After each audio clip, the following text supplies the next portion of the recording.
What's going on, everybody? What's going on? What's going on? What's going on, everybody? How's everybody doing tonight? It's your boy Doc Holiday. We are back as always. We are back in the house, back in the flesh. It's HBCU tonight. You already know how we do it, how it goes down. Make sure that you like the stream, comment, share. Most of all, subscribe to that channel. Hit the notification bell. Get everything HBCU Overdrive, man. So I apologize for having a little bit late. I had to try to find the Uber to get over here, but we are here right now. So I appreciate everybody for joining me, for just waiting on me and joining me tonight.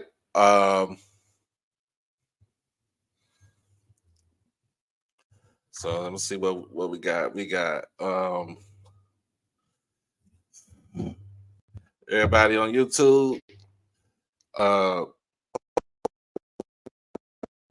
Wait from and everybody on Twitter, make sure you hit the subscribe button on the YouTube channel. Also follow me on Twitter.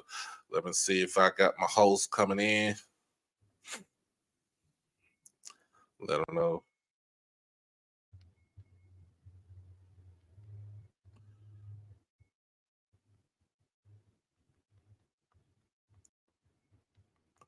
So appreciate you. What's up? What are those? You talking about TSU about 20? We shall see. We shall see. My internet is lagging right now, but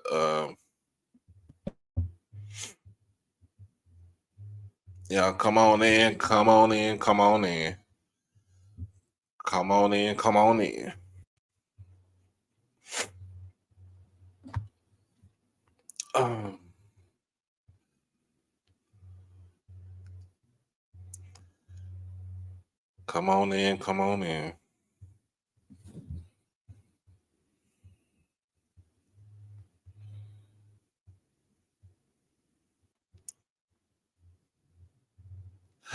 But let me see.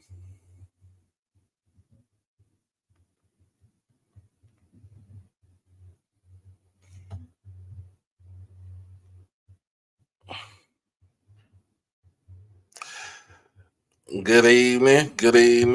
I hope you get over you got COVID. Come on, sis. Let's get it. Let's fight the COVID.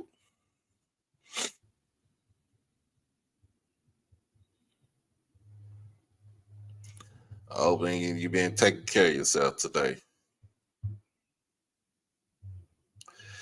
Let's see if get my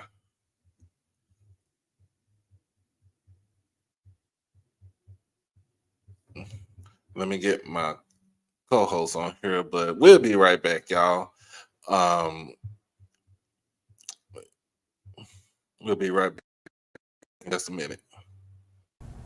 It's your boy Doc Holiday. Become a subscriber on HBCU Overdrive on YouTube, and you can follow me on all social media platforms at HBCU_Overdrive on Twitter and Instagram. You can catch me on TikTok at Holiday1925 and on Facebook under my real name, David E. Smith Douglas. Also, when you become an exclusive family member, you get all the membership perks. You get all the exclusive members only videos, early access to new videos, member shout outs, and members only live chats. And also you can get birthday shout outs on here and win member when you become a subscriber.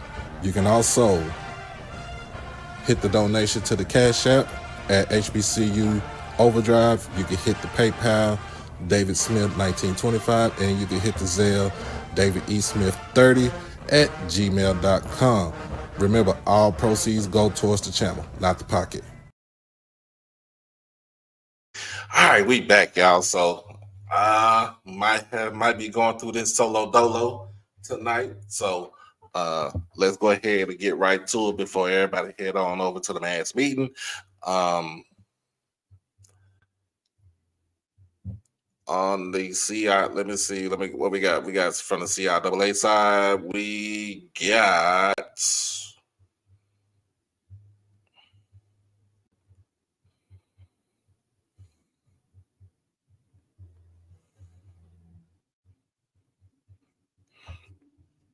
on Division Two. So I'm gonna go ahead and get the banner right here. Division Two talk.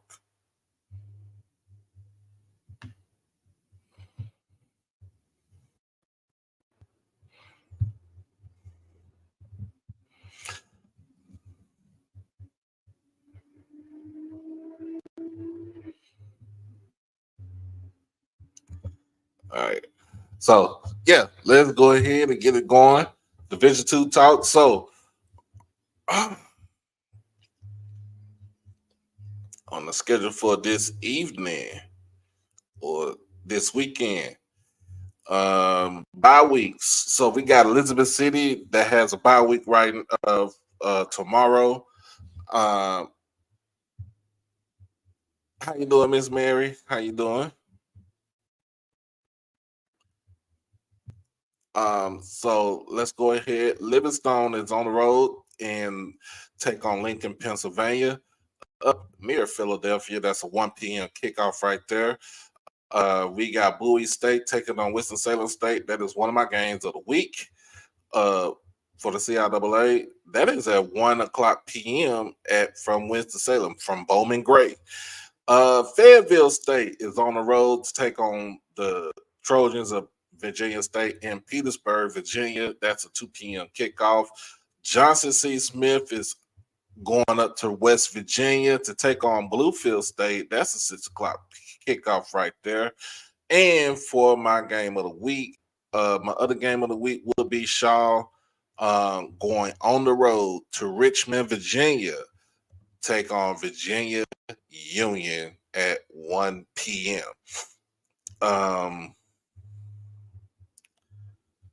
Let's see if I can go ahead and get the SIAC, and then I'm gonna go ahead and make my picks for the night for this weekend.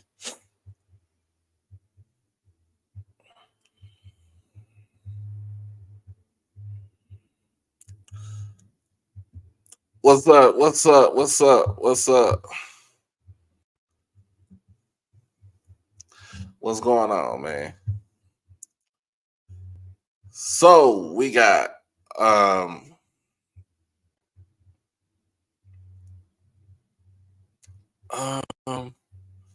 so for this weekend we have Fort Valley going on the road to Savannah, Georgia, take on Savannah State. 6 o'clock kickoff Eastern.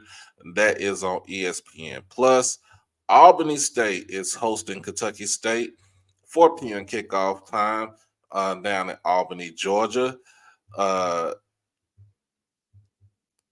we got Miles going going on the road to take on Allen University. That's a 1 p.m. kickoff from Columbia, South Carolina.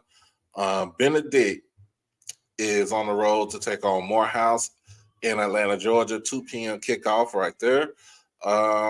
And this is the Bluff City Classic tomorrow.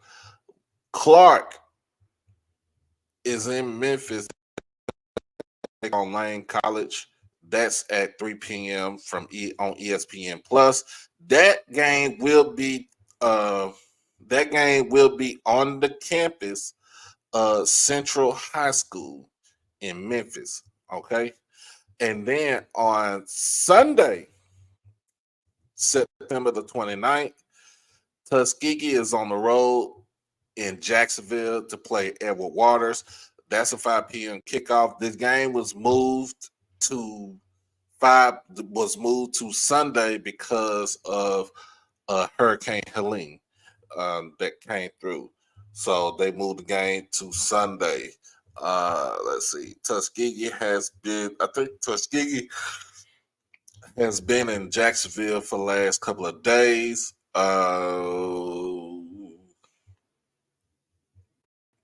If I'm not mistaken, I think that is, if I'm not mistaken, that is correct. What up, Ray? What's going on? Katie, how you doing? How you doing? Make sure y'all, I'm going to say, make sure that you hit the Cash App, the PayPal, or the Zelle to make sure we keep the channel running, going, and being flawless right there. So pretty much that is the SIAC schedule. On to the schedule for the MEAC. Let's hold on before we start with the MEAC. Let's start with the Big South OVC, our independents. So we have Tennessee State is hosting Charleston Southern, 5 p.m. kickoff time on ESPN Plus. They are in Nashville. I wonder if they're going to be at Nissan or at Hale.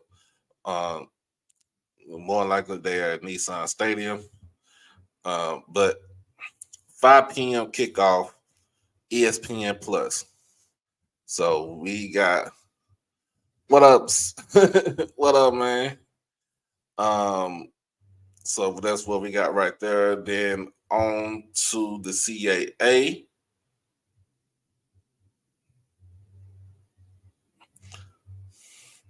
On to the Cracker Athletic Conference. Did I say that out loud? I didn't mean to say that out loud. I didn't mean to. Always looking to the east. Yes, sir.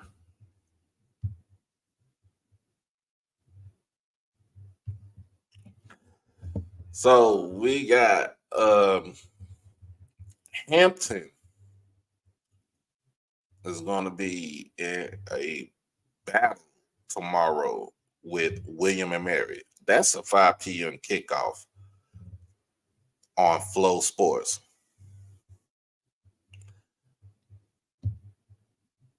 What do I think about Clark Atlanta going to the MEAC or the SWAC?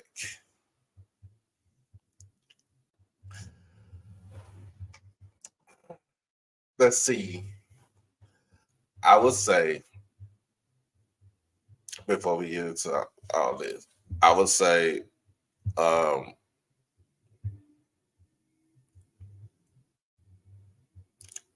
Clark going to the MEAC or the SWAC.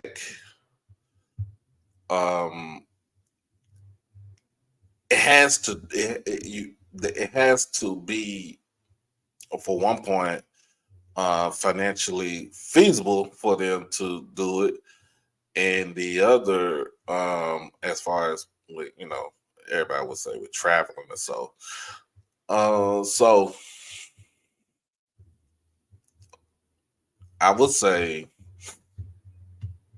if they are in the SWAC will gain the stronghold of the Atlanta TV market. So that's what I would think. If Clark Atlanta came to the SWAC, they have a hold of the Atlanta TV market. I mean, of course, if the MEAC got them, what's the other big TV market that you have? You have what up, Jay? You have your DC market for Howard. You have and the the DMV market for Howard and Morgan. This is just on football alone.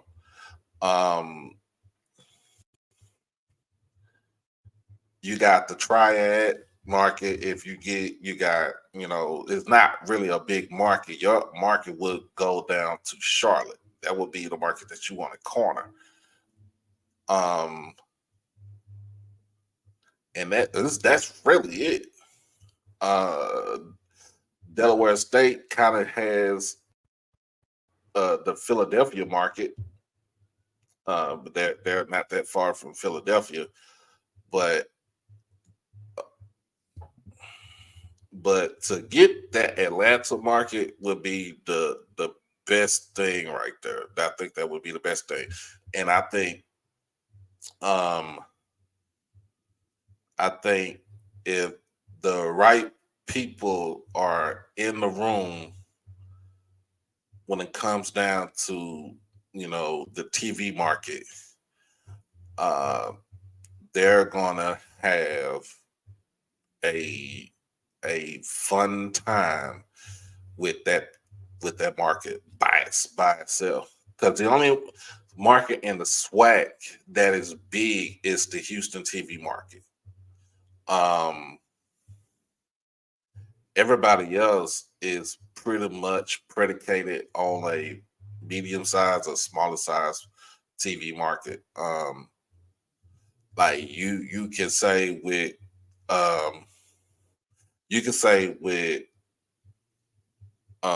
with Alcorn Valley and Jackson State, Jackson is the main market that you go. But also with Valley, you can kind of get a little bit of your Delta, and then you can get Memphis. Um, Pine Bluff gets the Little Rock, and also they'll get a Memphis market. Um, of course, Grambling is going to be in between because they between Monroe and Shreveport, so they really don't have a big market. They don't have really market out there. And with Southern, you're gonna get Baton Rouge and you're gonna get New Orleans. Look who decided to come on to the show. All right, we about to get everything. We about to get everything cracking because I listened to that show last night and it was funny.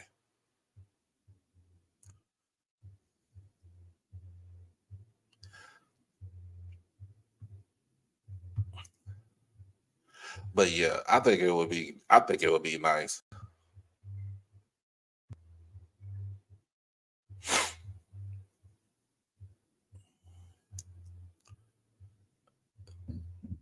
I dropped the strain for you, Mr. Ford. Here we go. Good evening. Good evening.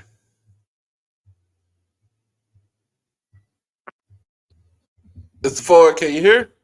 Yeah, can you hear me? Sir, we good. We good. Yeah. How's Okay. first and foremost, how is the weather there? I'm down here in South Georgia. The weather's beautiful, but it tore up places like Valdosta, and there's a lot of trees down here. But when I left Atlanta, it was kind of dreary. But as I got down to below Macon, I mean the skies were blue. It's beautiful. It was beautiful. It was a beautiful day down here in South Georgia. I'm Okay, in so Sylvester. That's about so 19 miles outside of Albany, Georgia. Albany. Is that off of 400? Well, Uh there was 300 is the one that goes from Cordele to Albany. okay. Okay. Yeah, that's So 300. The main okay. highway down here is 82. Okay. So Yeah. y'all didn't get nothing, but they getting a lot of rain towards Atlanta, right? Yeah, I Or think did it it went go? through Atlanta. Yeah, it went through Atlanta. Now, there was some flooding in Atlanta when I left I left about 1 o'clock. It was some flooding reported. Yeah, Okay. I saw some stuff on TV where cars were almost submerged. Ooh. Ooh. That is a lot right there.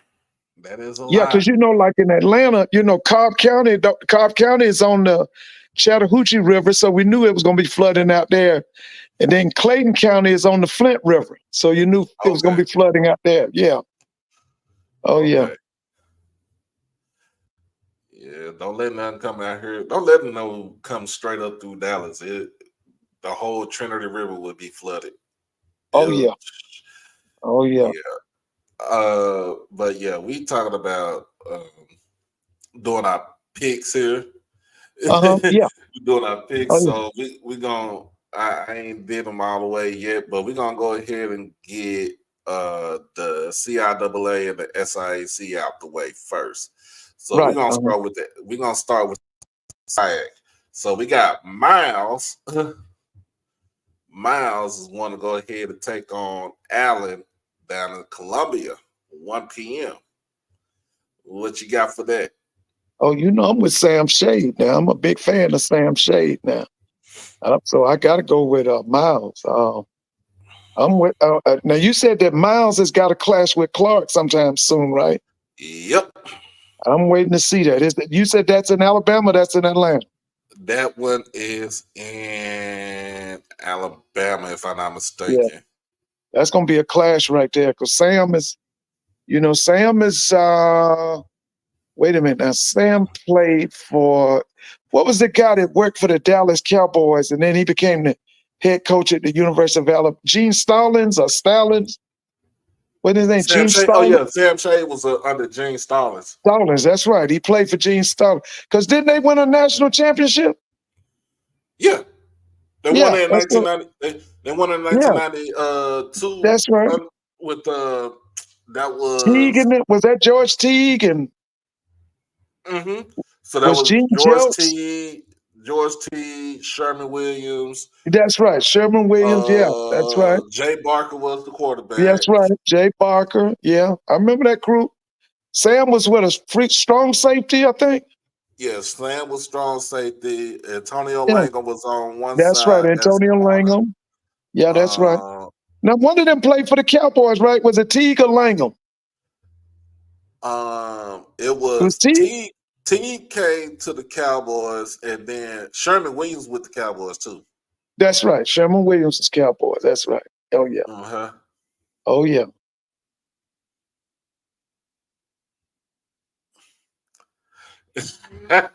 Somebody asked you about why it's so expensive to live in Atlanta. Oh, listen, Atlanta has the highest inflation rate on housing in the country. There's so many people moving in Atlanta. Atlanta is the metro Atlanta area is 8 million. They're saying in the next 3 years, I think it's going to go maybe 2 to 3 million more because Georgia right now is 10 million people. They're saying in the next 3 years, Georgia goes to 14 million. Well, I mean, that's what happens when not just when you get people coming in. I mean, if it's legal or illegal, and then you got other people that are just moving from other places that they feel like they want to move to somewhere else. It's them. Yeah, I heard you talking about the TV market. Now, there is a big TV market here that caters to black HBCUs. When you talk to people in Atlanta, because there's so many HBCU graduates in the metro Atlanta area, they constantly watch anything that features HB, whether it be the CIAA, SIAC, SWAC, MEAC, they always watch it. They always watch it. Like the Celebration Bowl, that's watched a lot in the metro area. I just, to me, Mr. Grant and them don't do a adequate enough job to attract the people in Atlanta to sell that dome out. Because our biggest crowd, I think, was Jackson State. Jackson State brought over 50,000 two times. But to me, that game should have at least 60 to 70,000 people. Right. They do Mr. Grant and them do a very poor job of selling that to the people of Atlanta. Because basically what they're saying, ESPN is saying, it's not important how many people are in the stadium, but the most important thing is how many eyeballs are on the screen. That's what they push it. Let me see. But yeah, I understand what you're saying. So to me, it's one of them things where when you got more stuff coming in, the progress is going to be, progress comes in all together. Yo, yo, yo, yo. Yo, baby, yo, what's going on, man? What's going So, on? hey, what's going Diamonds on, in the sky, isn't it? man? Diamonds in Nukes the all around the world. That's right. from sea to sea, shore to shore. That's right. Right. So nice. They named it twice. So Y'all, so we y'all got doing all right? Sorry for the tardiness, man. I had an emergency. I it had an was on me. emergency meeting. No, I had an emergency meeting with my staff. We had to do like a 17 state Zoom, man. We because that enrollment period. This is our big time starting next week, so they got to get prepared for this Medicare stuff. So we had to handle all that good stuff, man. So, man, I'm with it, man. Catch me up, man. Let's talk some good ball. Let me ask you this before we start. Yes, What's sir. Jackson State enrollment right now? Are y'all at 10,000? No, nowhere near. Nowhere Where near. you at now? Should be back up to 6,000-7,000. 6. I So think you it's down? So you down? it's 7,200. Oh, 7,200. Okay. Mm-hmm. So you what are you now? Like the fourth or fifth largest black university? I think 6. 6. Okay. Yeah. I know A&T was 14,000, so they number one. Yes, sir. Well, I got to get shots out, and shots out. That's another frat. Old noob, Dr. Thompson, man. He's actually been doing a lot of hands-on recruiting, and now we were actually number one in transfer students, though. Oh, okay. We had about 3,000, a little under 3,000 to transfer into Jackson State.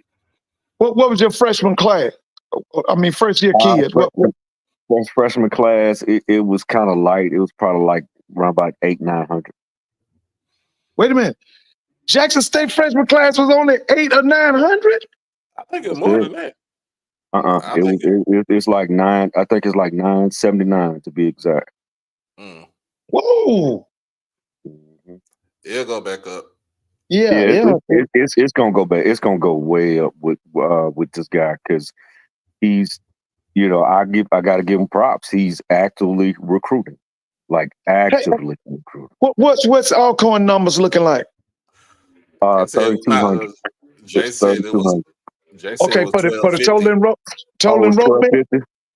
Yeah, for the freshman, Jackson State. Okay, I'm wrong on that. Yeah. Okay. So Jackson State first year kids was 1,250. Yeah, but that sounds more like Jackson now.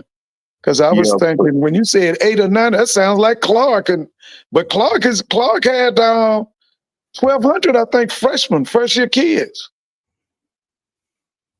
Because Clark is now, I think, near 5,000. Wow. Now, so what is Valley? What's Valley's enrollment right now? 2,400. Yeah. And how many freshman kids? Don't know. I don't know yet. Yeah. Okay. But yeah, they, like I said, Dr. Thompson is coming on very strong. He really is. He's coming on very, very strong. Very strong. Matter of fact, he was out there in Oakland a couple of weeks ago. Oakland, California? Yes, sir. Recruiting kids. Okay. Oh, yeah. I So, wish we would, to be honest with you, I wish our HBCUs would extend a hand to those black kids in California. Yeah. We need to do a better job, not only the students, but the student athletes. Because you're talking about California's like 38 million people now. Right. And I think that's one of his strategies, trying to get them out there because, there aren't any HBCU, lots out there. So, I think it's a great strategy by to give those kids, let them come across country, man, and get out some of these neighborhoods and stuff like that and come get them a degree. Because you can recruit Seattle. Seattle has a black. I've been to Seattle. Seattle has a black community. Yeah, you can go to Oakland. You go to San Francisco. You go I'm about to say you LA. You go to Oakland. You can take your pick because Oakland ain't nothing but black people there. Right. That's what I'm saying. And they just played the last. It was Oakland Athletics last home game last night, wasn't it? Me right there. Yeah. Yeah, that was bad. And then but how you gonna play in Vegas and that's a desert? they probably gonna have a A retractable dome? roof. Yeah. Oh, okay, okay. I gotta see the renditions of it. I haven't seen what the stadium gonna look like, but when just looking at that, because I tell folks I lived in Oakland for 4 years when I was young. And when I was young, we used to go to the Coliseum Mhm, and watch the A's. You mhm. know, I'm talking about the real A's. I'm talking about the Bash brothers. I'm talking Oh about yeah. Mark Oh yeah. McGwire and Mm. Canseco. I'm talking about Yeah. Dave Dave Henderson, Stewart. Dave Stewart, Ricky Yeah. Henderson, Yeah. uh Gallegos, Yeah. Dwayne, what's that Dennis guy with name? Dwayne Murphy. Dwayne Murphy, Murphy. Yeah. Dave Tony Dave, Armas. Dave Parker, and just to Yeah. see the maestro, Tony La Russa. Yeah. Oh yeah. Yeah, we used to have like just going to the baseball. I think going to the baseball game was better than going to the basketball game. And I had a cousin that played for the Warriors, What was his name? Rod Higgins. Yeah, I remember Rod was the GM for Michael Jordan, wasn't he? He was At the G. Charlotte. He Wasn't he the Yeah, GM? he was a GM at Golden State too. Before, I mean, for a minute. Yeah, Yeah, I remember Rod Higgins. yeah, that's my Rod's cousin. undergraduate was what school? He went to school where? If I'm not mistaken, because he from Louisiana. He from Bastrop. If I'm not Okay. mistaken. Yeah, I remember Rod. He was a guard, right? Mm-hmm. Yeah, I remember Rod. Yep. Yeah. But yeah, let go ahead and get it going. So, because I'll try to get out of here. I'll try to get to my dang on um get to the house, and yeah. But he from Monroe, but he finished up at Thornton in in outside of Chicago in Harvey. Mm. Right. Oh Mhm, yeah. That's why I mhm. That's a said good yeah. school. That's a good Uh, school. Real hmm good school. So we got, let's say it got Miles taking on Allen. Hmm. Both teams are 1-2, so just let everybody know. Both teams are 1-2. Um,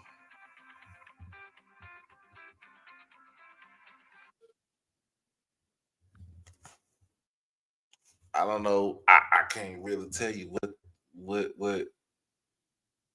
can happen in this game. But Mr. Ford said he got Miles in it. He going with Sam Shade. Yeah, I'm a Sam Shade fan. I think Sam's gonna get a bigger job, man. Um, I think I'm gonna go with I don't know who the coach is now for Allen. Um, so I think I'm gonna go with Miles. I'm gonna go with Miles. Wait I'm a gonna minute. go The with guy that that's five. it's not Dickerson, is it? Who's the coach at Allen? Is it Dickerson? I thought Dixon's the coach at Benedict. Okay, that's right. Okay. Okay. Mhm, Right. Yeah. mhm. Yeah, Okay. I think what is it, Pearl? Said Coach Cedric That's Pearl. right. It's Yeah. Cedric Pearl. That's right. Mhm. Yeah. Yeah, that's who it is. Uh Man. Yeah, I agree with the sentiments. I still like Miles' defense.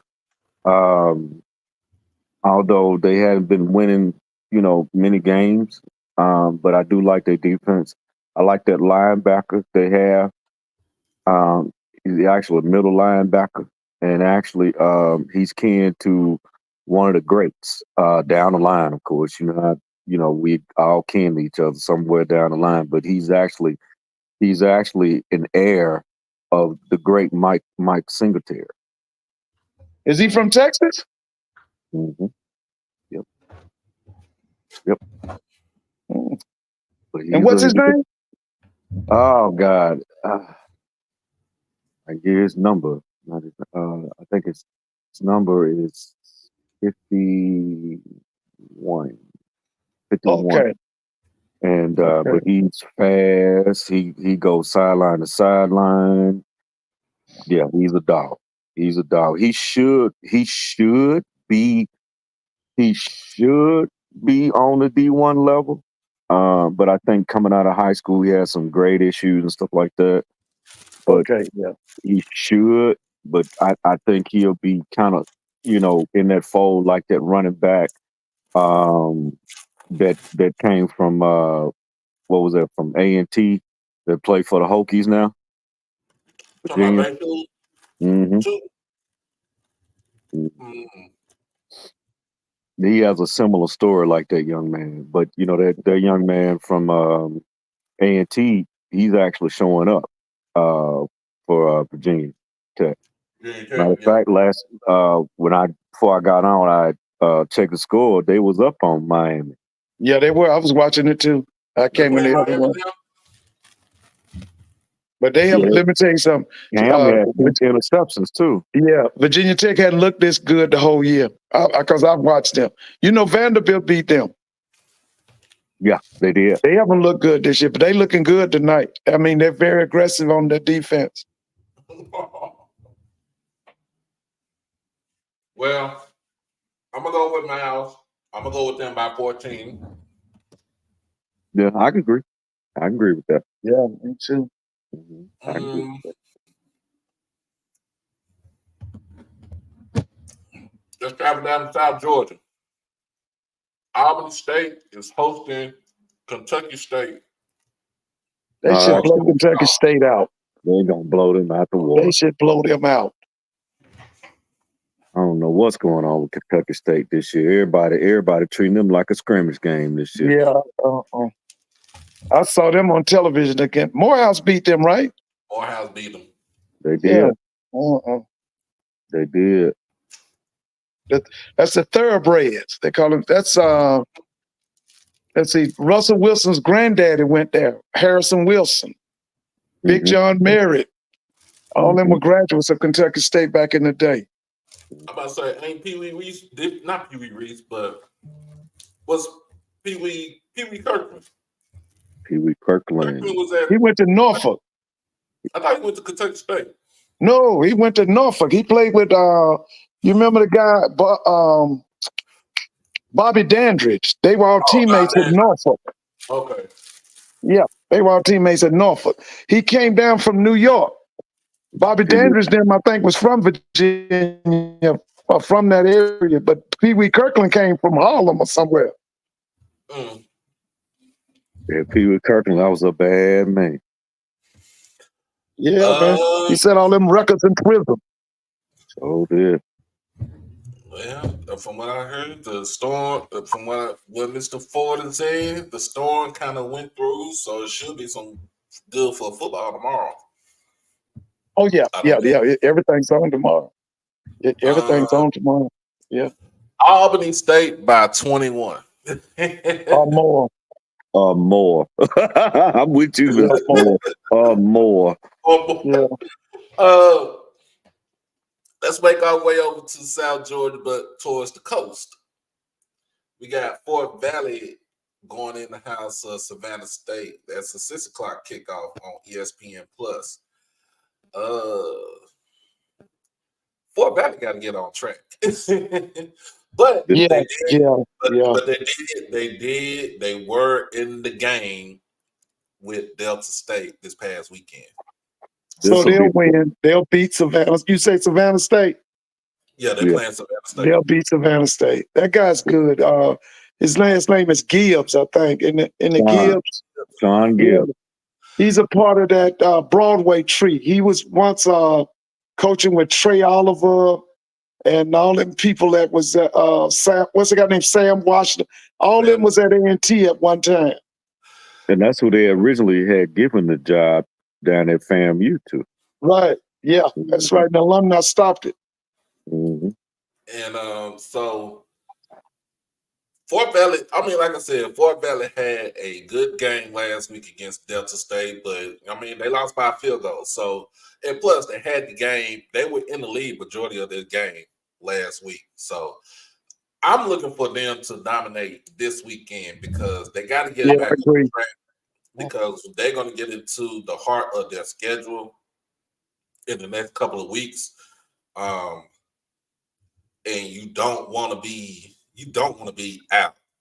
You don't want to be down like that either. Right. And then you want to, and then you still want to redeem yourself because you had, you wanted to redeem yourself because of the simple fact that almost every team in the SAC lost to the CIAA in the first week. Listen, you remember Fort Valley sent a kid to the Green Bay Packers about 2 years ago. Is he still with the Packers? He scored his first touchdown Sunday. Oh, okay.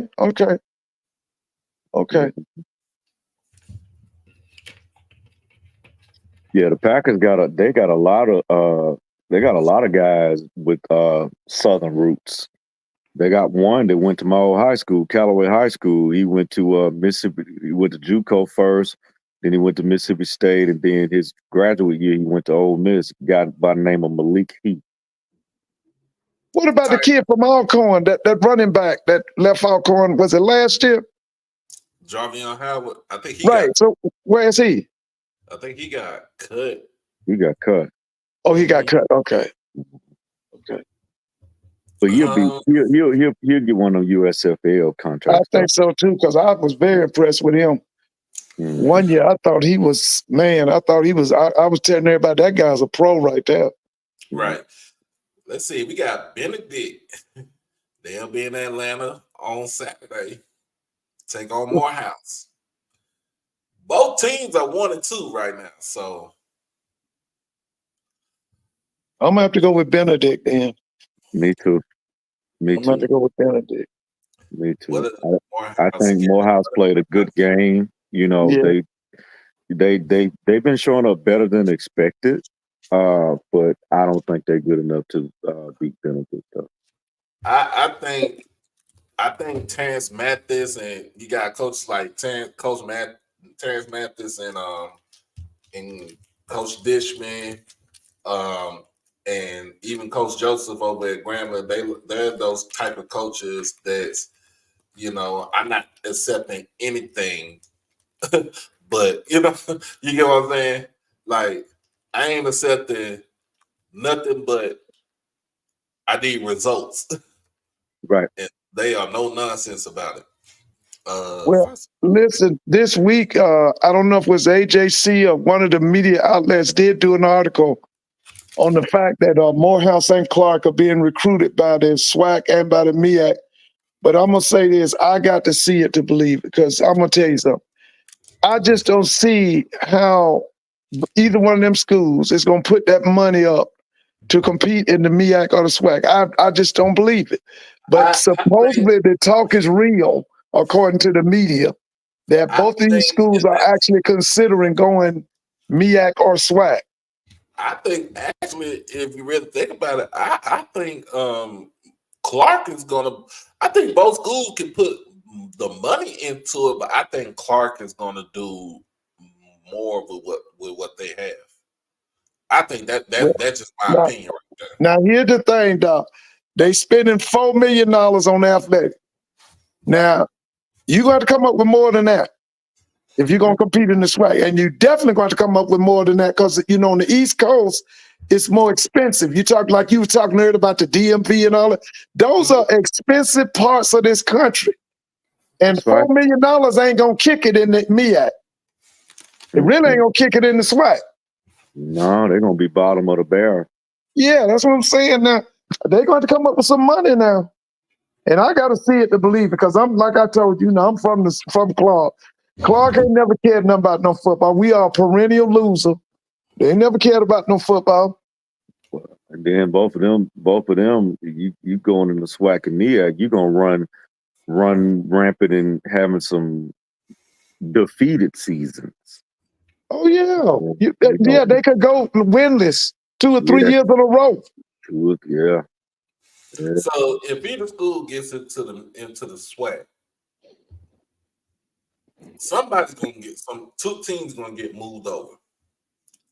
Yeah, so, it'll be Jackson and Valley. Mm-hmm. It would be the old SIAC, and it would be the old SWAC, but they would be under the SWAC banner, because if you all them schools over here on this east right now, if you take Jackson and Valley out, that's the SIAC. That's the old SIAC. Mm-hmm. Yeah.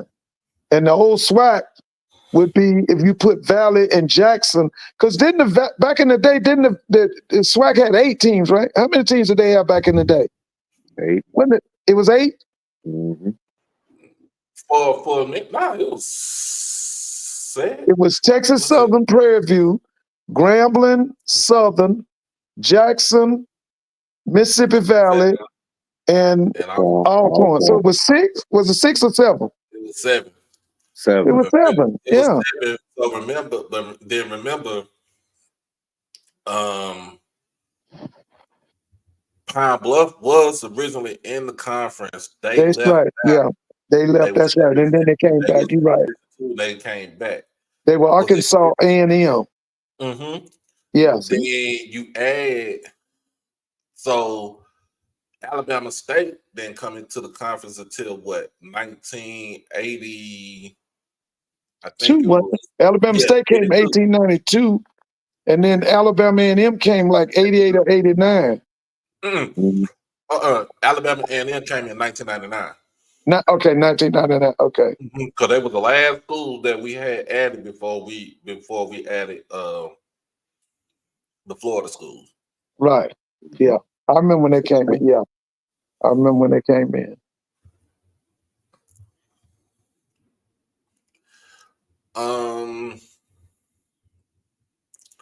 So let's go ahead and finish out. We got, so everybody's saying Benedict. Mm-hmm. Yeah.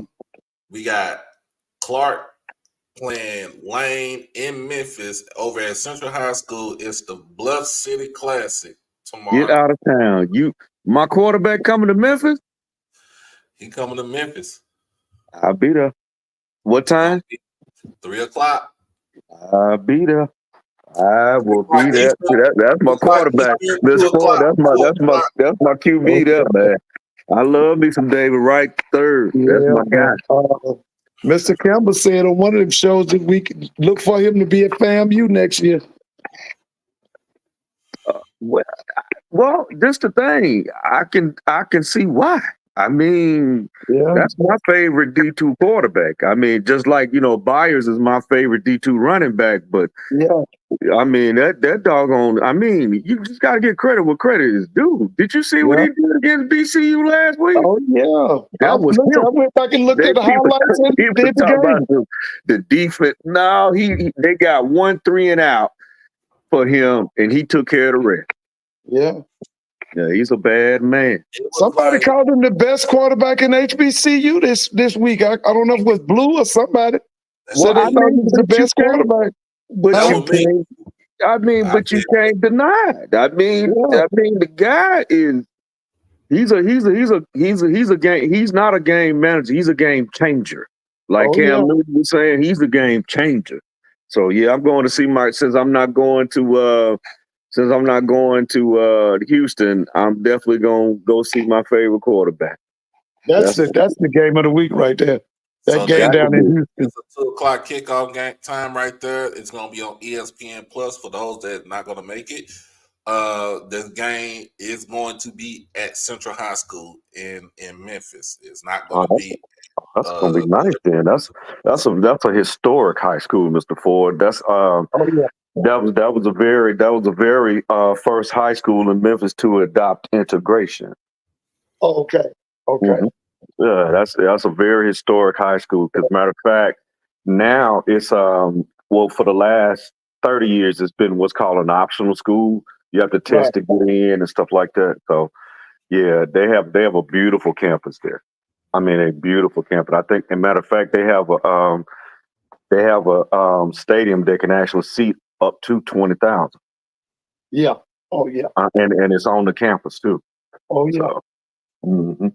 Oh yeah, we got, man, EA, we got you, dog. We know we look, we talk crap, we talk noise over with each other, man. But when it comes to stuff like that, bro, I can't stomach to talk noise, and then y'all got a whole damn storm coming y'all way. I'm gonna be good with that. Be safe, EA, man. Please be safe. They said it missed Tallahassee. It veered off to the east. Yeah, So but won't they have high rains though? I mean, they got the rain bands, but the eye of the storm shifted east. That's Yeah, why that's why Western North Carolina and Western South Carolina is getting smashed with rain, and and the Appalachians getting drenched with rain. yeah. Isn't Oh, it headed thank to Virginia? Isn't it headed to Virginia? in this, I think it's supposed to head up the way Yeah, that it is. yeah. That's what I heard So too. it was a win because the way it was supposed to go is supposed to come through Tallahassee Oh and yeah, go yeah, up through Atlanta and then kind of carry back into the Tennessee. But that whatever jet stream came around, it pushed it. Swag fan, appreciate you for the super chat. Said, got a question for you, Mr. Ford. He uh-huh. said, what do you think about Miles College buying Birmingham Southern College, the campus? I Oh, I think love it. You know what though? I thought Alabama A&M was gonna get it because they were pushing hard to buy it. But kudos to Miles College for getting it. I hope they make the best of it. they didn't want. I think Miles didn't want. No, Alabama A&M didn't want Alabama State to get the they didn't want it to get the land to it. But then again, I mean, Birmingham Southern College is in Birmingham, so Yeah, that's a major acquisition. A huge and acquisition. and Yeah, Huge. that's Miles like is going to what remember the Louisiana Purchase? Mhm. That's right. That's That's like right. a Louisiana Purchase. That's right. Yeah. What up, Tonyo? But yeah, they really didn't want UAB to get it. That's the reason why. Oh yeah. That's the reason why, because they are UAB, y'all got everything. Everything. I mean everything. Big old hospital and all. Yeah, they do. I've been to the hospital. Hmm. Yeah. Yeah, that just sounds like UT trying to get everything around here in the state of Texas. Um, the last game of the week, which is on Sunday, because they moved the game to Sunday. Tuskegee is on the road in Jacksonville to play Edward Waters. That's 5 p.m. kickoff. That's gonna be a Uh, good game. Tuskegee I'm been going with it for water because I done told y'all what's the name program is falling. Tuskegee program is falling. They try to act like they don't want to talk about it, but they program is falling. I'm going with Edward Waters. Yeah, and I hate to say it for all the ski nights out there, man. There's a lot of them too. My sister, one Coaching, of them. coaching, coaching, Yeah, man. they coaching. said I Jay, caught up with them. they said Jay State done got deep down in Houston. I Yeah, figured I they hope would. that's a I figured sellout they would. tomorrow. Yeah, I figured Jackson State would. I mean, because there's a bunch of graduates, in the Houston, Dallas area. You know that, Doc, and Mr. Ford. I mean, Yeah. Jackson Oh State yeah. runs deep. That's primarily, you have about four places that JSU graduates migrate to. They either go to Houston, Dallas, Memphis, Atlanta. You know, typically. Yeah, I just hope it's a sellout tomorrow, and I hope it's a good game. Yeah, we gonna provide at least about the 8-9 folks up in there. I mean, for us, They like I probably said, ain't more no than that. They're probably drive. more than that. Yeah, I'm it ain't thinking no but a about. little 4-hour drive from. Yeah, I'm thinking that's probably going. Jackson State probably put between 15 and 18 tomorrow. And Good. see the way I think it, when I think about that game too, like you got other like, see if you're gonna broadcast stuff like, okay, just stay playing Texas Southern, man. Look, you gotta go on the east side of Houston. You gotta go to sunny side. You gotta go over to you gotta go to Mo City, Missouri City, Fort Bend. Yeah, you gotta go to the north. You gotta go to Acres Homes and 44. You just gotta go all around Then you got to go down like towards Lamarck and Alvin and League City, and then you make your way across the bay, hit Galveston, get them folks over there. Like you just gotta get them folks come up in there if you want a big game. You better be able to broadcast it and promote it to the fullest. That's what folks have. They don't do, especially here in Dallas. I hate the promoters here in Dallas for the State Fair Classic.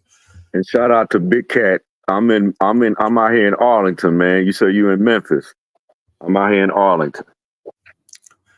You say Arlington. I thought you was in Arlington, Texas. Like, what you doing out here? Nah, it's Arlington, Tennessee. It's not too big at all. It's not big at all. It's Memphis is huge. I stay out what they call the burbs. So, I stay in the Eads, Arlington area. Heck yeah, Damon. What it is? Hit me up on Twitter. We can get that going. Gonna be on KTSU Sports Talk in the morning. I do it. Sure, that's big opportunity. Mm-hmm. Mm-hmm. But yeah, man, look, Mr. Fordon already said it. He going with Edward Waters because he feel like Tuskegee ain't doing what they supposed to be doing. No, they. Mm-mm. I'm gonna go with Edward Waters because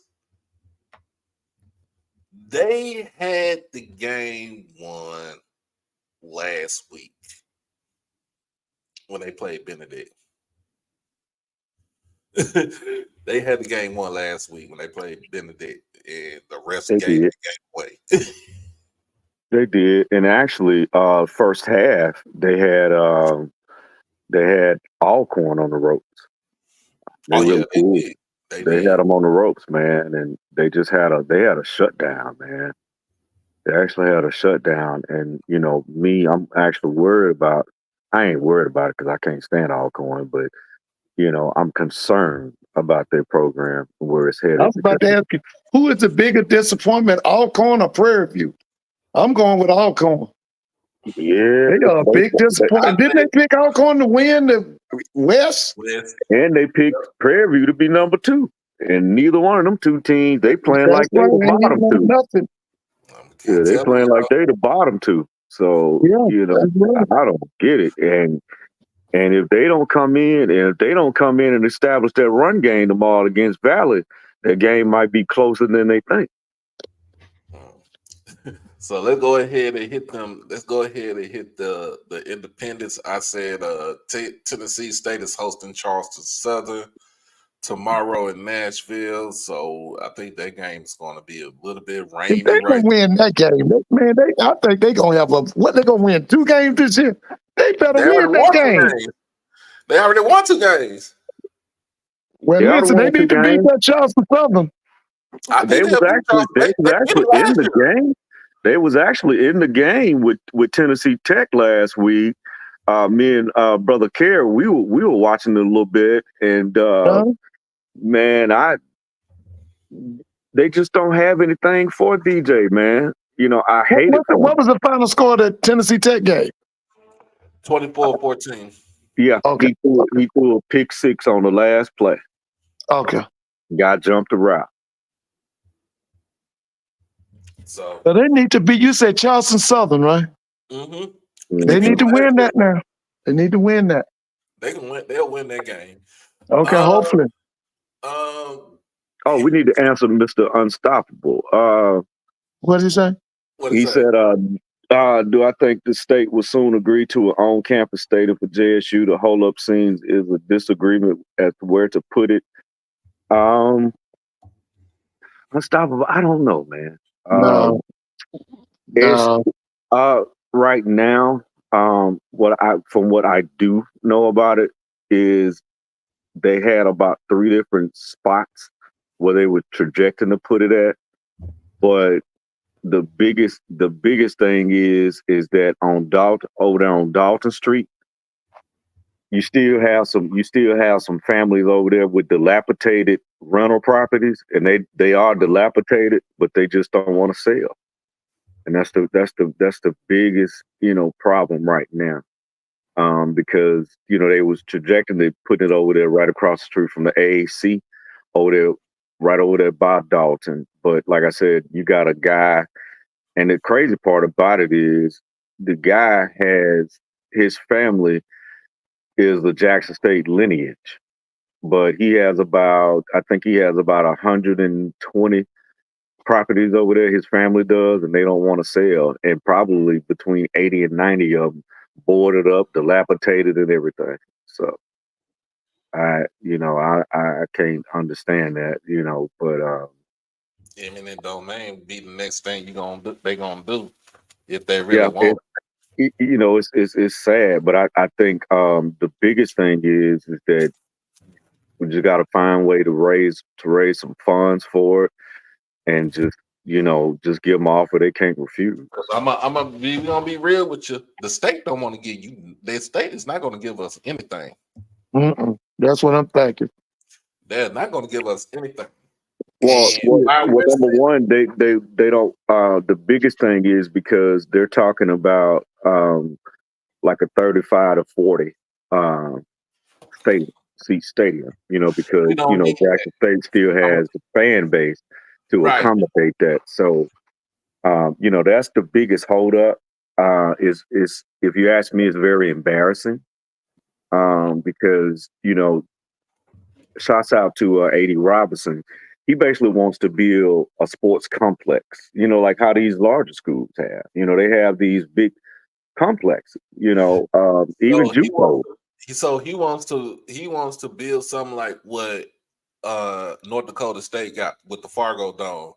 Be basically football, and then you can turn it into for basketball.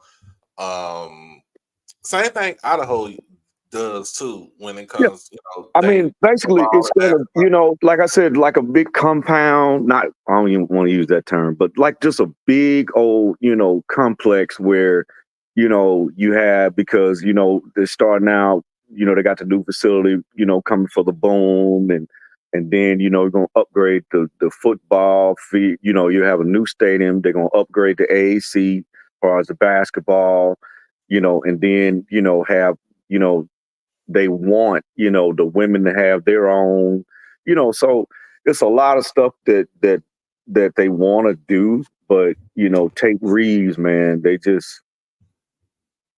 something else, man.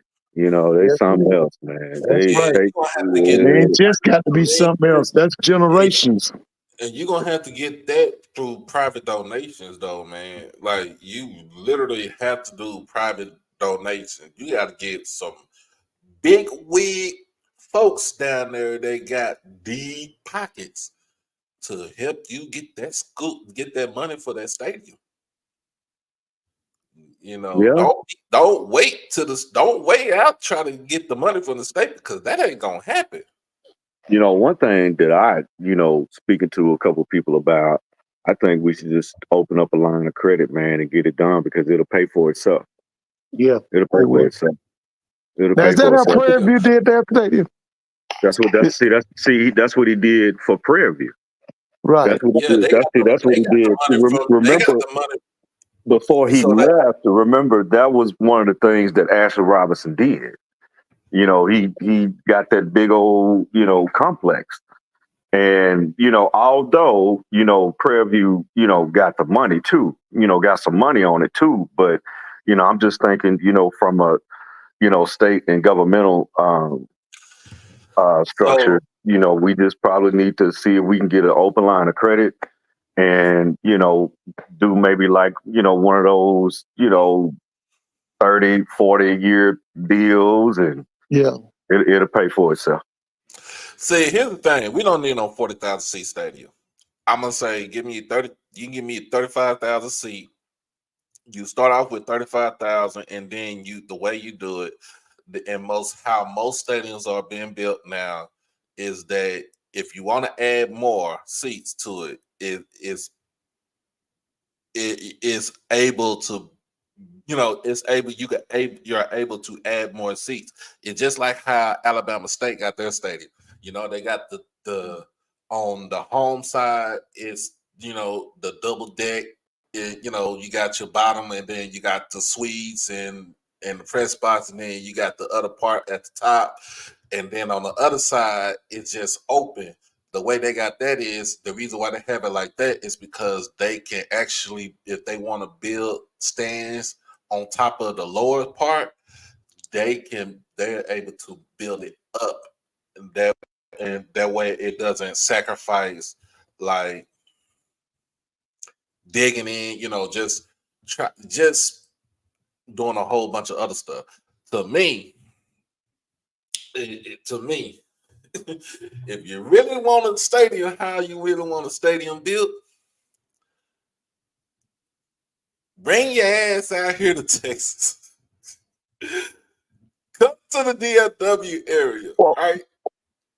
And just well, say it. I mean, actually, we would definitely do that because I mean, if you look at what he did for Prairie View, it's basically on that order of how those Texas stadiums, are built, even on the high school sector. So if you look at that, if you look at that PV stadium, it's a very nice stadium. You just got to right now, to Ashley not too long ago about seeing Jackson, see we have some municipal bonds and stuff like that to see if we can tap into. But that conversation kind of went. It didn't go south or anything. It was just like a one of them type things. So, but like I said, our biggest hold up right now is Tate Reeves.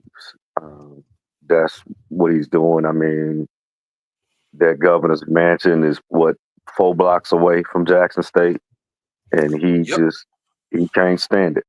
He just can't stand it. And you would think someone would try to help out a little bit because although he doesn't stay in that governor's mansion, but he's there all the time. He's like But they got the cat that and business. mouse game. Yeah, he's cat and mouse game. When Jackson State just whisper loud, he's coming over there to try to stop something. So, So I'm gonna be but honest with you before we get back to it. I'm gonna be honest with you. mhm. Even if he get upset when somebody whispers Jackson State, especially when it comes to sports, he can't say not a damn thing because he knows that money is coming into the city and is coming into the state. He happy. He just ain't happy with a quote unquote niggas running the whole show. That's his whole thing. Yeah, his biggest thing is that you got all the millions, um, President Biden, and they trying to hold that money, and the hold up with it is that it has clauses in it, and you can actually Google it online, the actual documentation. Um, Mhm. his thing is he wants some of his Republican buddies to be contracted that stuff out so he can get a cut, and that's the biggest thing with him right now. He I a mean, crook. it's plain as sight. He's mad because he wants to contract a lot of that stuff out to his buddies. Do a halfway job, and they make generational wealth from that. He is not a crook. I agree not. Ain't that what Nixon said? I'm not a crook. Please, please. Hey, so they get on to the CIAA because we got some good games up in this one right here. Okay. Uh, let's see what we got. Looking at this Anybody composite. got the score to that Miami game? Mr. Ford, you still on? Huh? Huh? Oh, you got the Miami. Do you got the Miami game? No, I'm in another room. I'm not in the room with the television. Okay, Oh, let me see. I'm gonna check the score.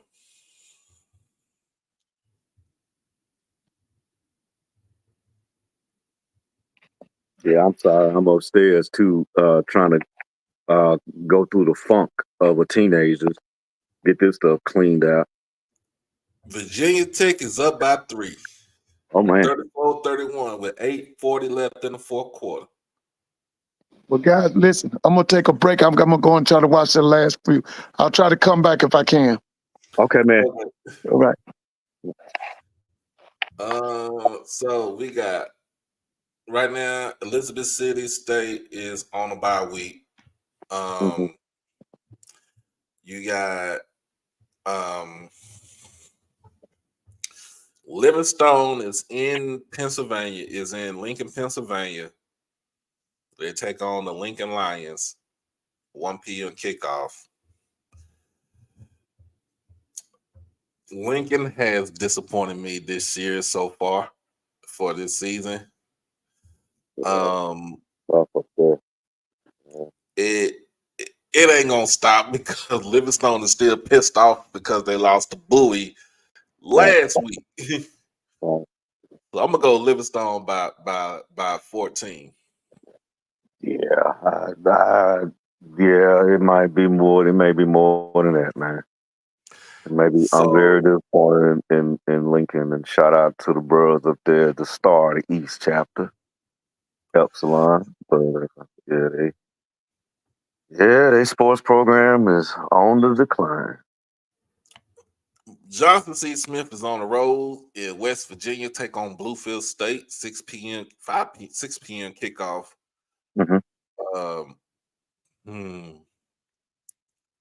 How many touchdowns? How many touchdowns? I'm gonna get Darius Ocean probably about 3 touchdowns passing. I'm looking for that defense to not give up more than 14 points in this game. I'm gonna go with the Golden Bulls by 4 touchdowns in this game. My sentiments exactly. It's gonna be embarrassing. And if y'all don't understand, I called both upsets last week. You did. Both Virginia schools lost last week. I called both upsets. It's crazy. That's crazy. I didn't see it coming. A mile away. You would think. You were just thinking that in that Hampton area. I mean, recruiting, man, recruiting. I tell colleges, you got to recruit. Yeah, Bowie State on the road. They going to Bowman Gray. Take on Winston-Salem State. Gonna be a lot of defense in game right here.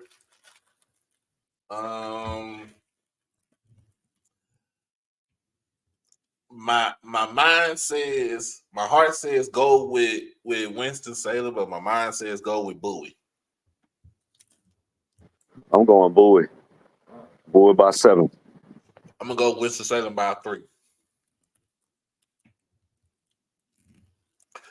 I haven't heard about it. I'm gonna see the art. I'm gonna see if they got an article for that. Let's see. We got a couple of Virginia schools. First one, Fayetteville State is on the road in Petersburg, Virginia. Take on Virginia State. Man, Fayetteville got to get it right. No, they good. They 21. Yeah, but they should be undefeated. But I'm gonna go Fayetteville. I'm gonna go Fayetteville by 10. I'm gonna go Fayetteville by 7. Okay. In this game, gonna be defense. Gonna be all defense. Mm-hmm. And then my last game is Shaw on the road, Richmond, Virginia, take on the Virginia Union Panthers. 1 p.m. kickoff. That's a barn burner. I watched that last game, right? the Shaw, not Shaw, but Virginia's Union. Mm-hmm. Union versus who was Johnson C. Smith. Mm-hmm.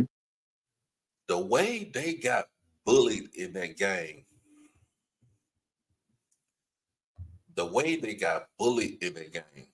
Yeah. it didn't. Mm-mm. They're not playing like the same team, man, that I'd seen earlier this year. They're not. They're Mm-mm. not. I don't know what the fallout has been. I don't know.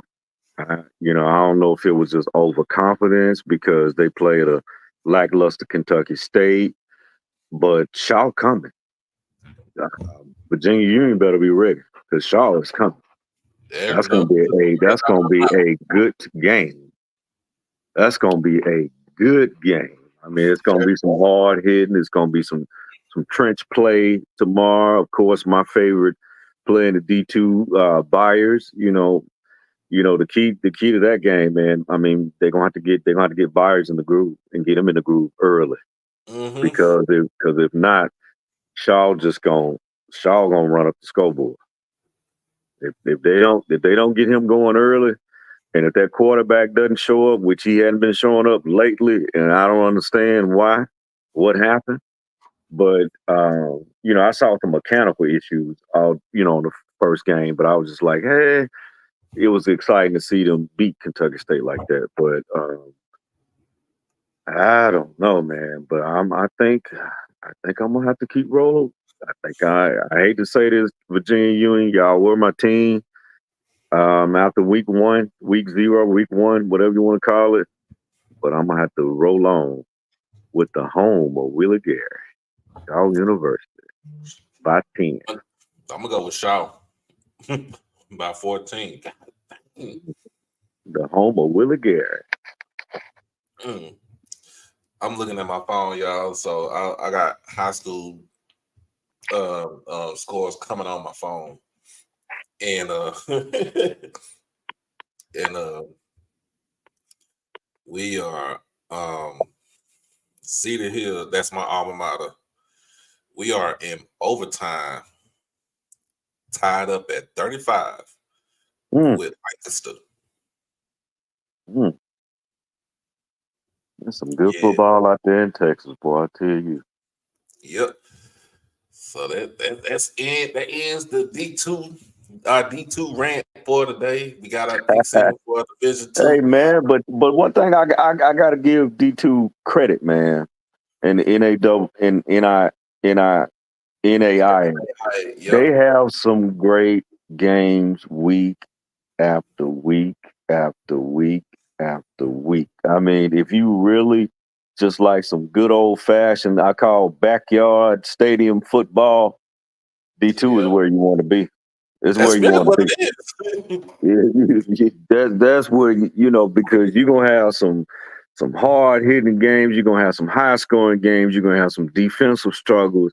I mean, you're gonna have some very entertaining games, man. And what I enjoy, if I had to say one thing I enjoy about D2 from year to year, besides when Thanos was there, of course, but you knew who was gonna win then. But now it's so wide open, man, because even the Right. people that was getting picked to win these conferences, they not anywhere near the top. Nah. So yeah, they play a great brand of football. I tell you what, David Wright, I'm coming. Got to see you, son. Got to see you. Got to see you tomorrow. So we are before we go into our Division One. I just got word on the street Mm-hmm. that the New York Knicks are finalizing a trade Mm-hmm. for Carl Anthony Towns Oh Lord. Oh, yeah, for that's for 24. I mean, that's 24-12, during the regular season. But when Ant-Man needed him the most, I mean, it was just like, you know, no, it was Cap kept him in the game.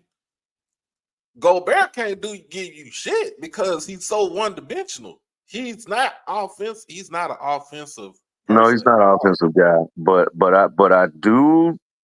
one thing I do, if I want to say, if it's one thing I do like about this trade, he finna get some great coaching. Ooh, So he about to get some they great are coaching. going to trade Carl Anthony Towns for Julius Randle Uh-huh. and Dante DiVincenzo. Ooh, DiVincenzo, he showed up for the Knicks too. He's a great off ball guard too. But I mean, that those numbers and Julius Randle's he kind of on the tail end. He's kind of on the tail end. He's still a good player, but he's kind of on the tail Um, I mean, he only 29 years old, so it's not like he end. He done had some. He done started. had some. He done had some injuries though. These Right. last couple But of years. his thing is when the ball is moving around, when it's free flowing, it's good. Here's what's gonna happen when he gets to Minnesota. Or just any team, even when he was with the Lakers. Soon as the ball touches his hand, movement stops because Julius Randle is trying to play ISO ball for a a stretch four, and I'm like, to me, because I seen him play when he was in high school. He was over at Prestonwood. Like, to me, you don't need to play ISO ball. Now, if you're gonna play the stretch four, like, you know, you're gonna try to knock down 3-point shots. You got to move around. You got to move around. And I What? think the best thing I like about stretch four, like especially with Dirk, Dirk wasn't a when he get the ball, he got the ball in his hand, the ball didn't stop because the ball kept moving. But once it was time for Dirk to go, he gonna give you back you down, two dribbles, three dribbles, one-legged fadeaway in your face, go back on defense. Yeah, I mean, Julius puts me in the mode of Z-Bo. Right. He puts me in that mode. But I think, being honest, I think Minnesota got the short end of that stick because um, that may be what the Knicks need is a Carl Anthony Towns. Right. Because they're thin at center right now. They are thin. They are real thin at center. Mitchell Robinson ain't starting the beginning of the season. They need a big who can start at the 5. Cat can play both the 4 and the 5. But Cat gonna have to lead that 3-point line alone unless he hot in New Unless he York. and they gonna let him know. This New York. They gonna let him know if he ain't up to par. Yeah. He's gonna let him know. Uh Another thing, man, congratulations. Shout out to D Rose, my favorite player that played for the Memphis Tigers, one of my favorite players. Yeah. Of course, you know, my all-time favorite Memphis Tiger is Anthony Penny Hardaway from 1 cent. 1 cent Mr. 1 from cent. Treadwell. Treadwell. Senior year, 35, 14, and 12 a night.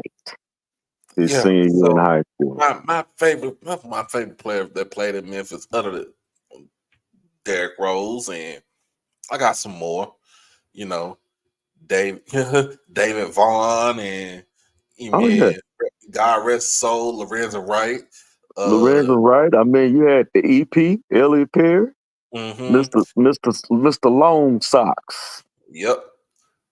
Like, They they've always had well, back then it was Memphis State. Memphis State yep. always had guys, man, always, and Mm-hmm. they always will.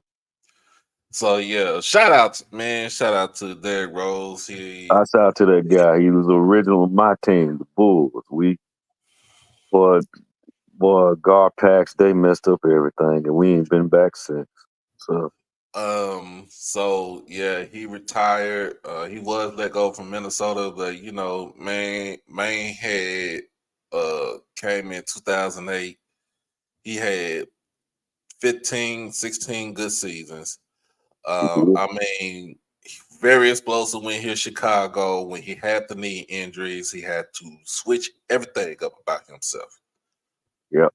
You know, he ain't got that type of bounce anymore. Not got to get you with the shiftiness. Got to develop that mid range. If we'd have never messed up his knee, he'd have probably been one of the top 10 players in the league right now. Well, a couple years back. I Because he mean, was trending. the youngest to win the MVP in the league at the age of 20. When he was with Chicago, he was Chicago. Let's just put it, you know, they just put it just like what it is. He was Chicago. Played for Nightmares, man. We had Joe Kim, Noah, him, and Jimmy Butler on the same team. Remember, we was number one in the East before he had that injury. Warner made a Heisman play. I gotta see what the play was. Shoot. Well, Cam had 2 interceptions, but I turned it off. Like I said, I'm upstairs trying to. They got the ball with 2 minutes left in the game.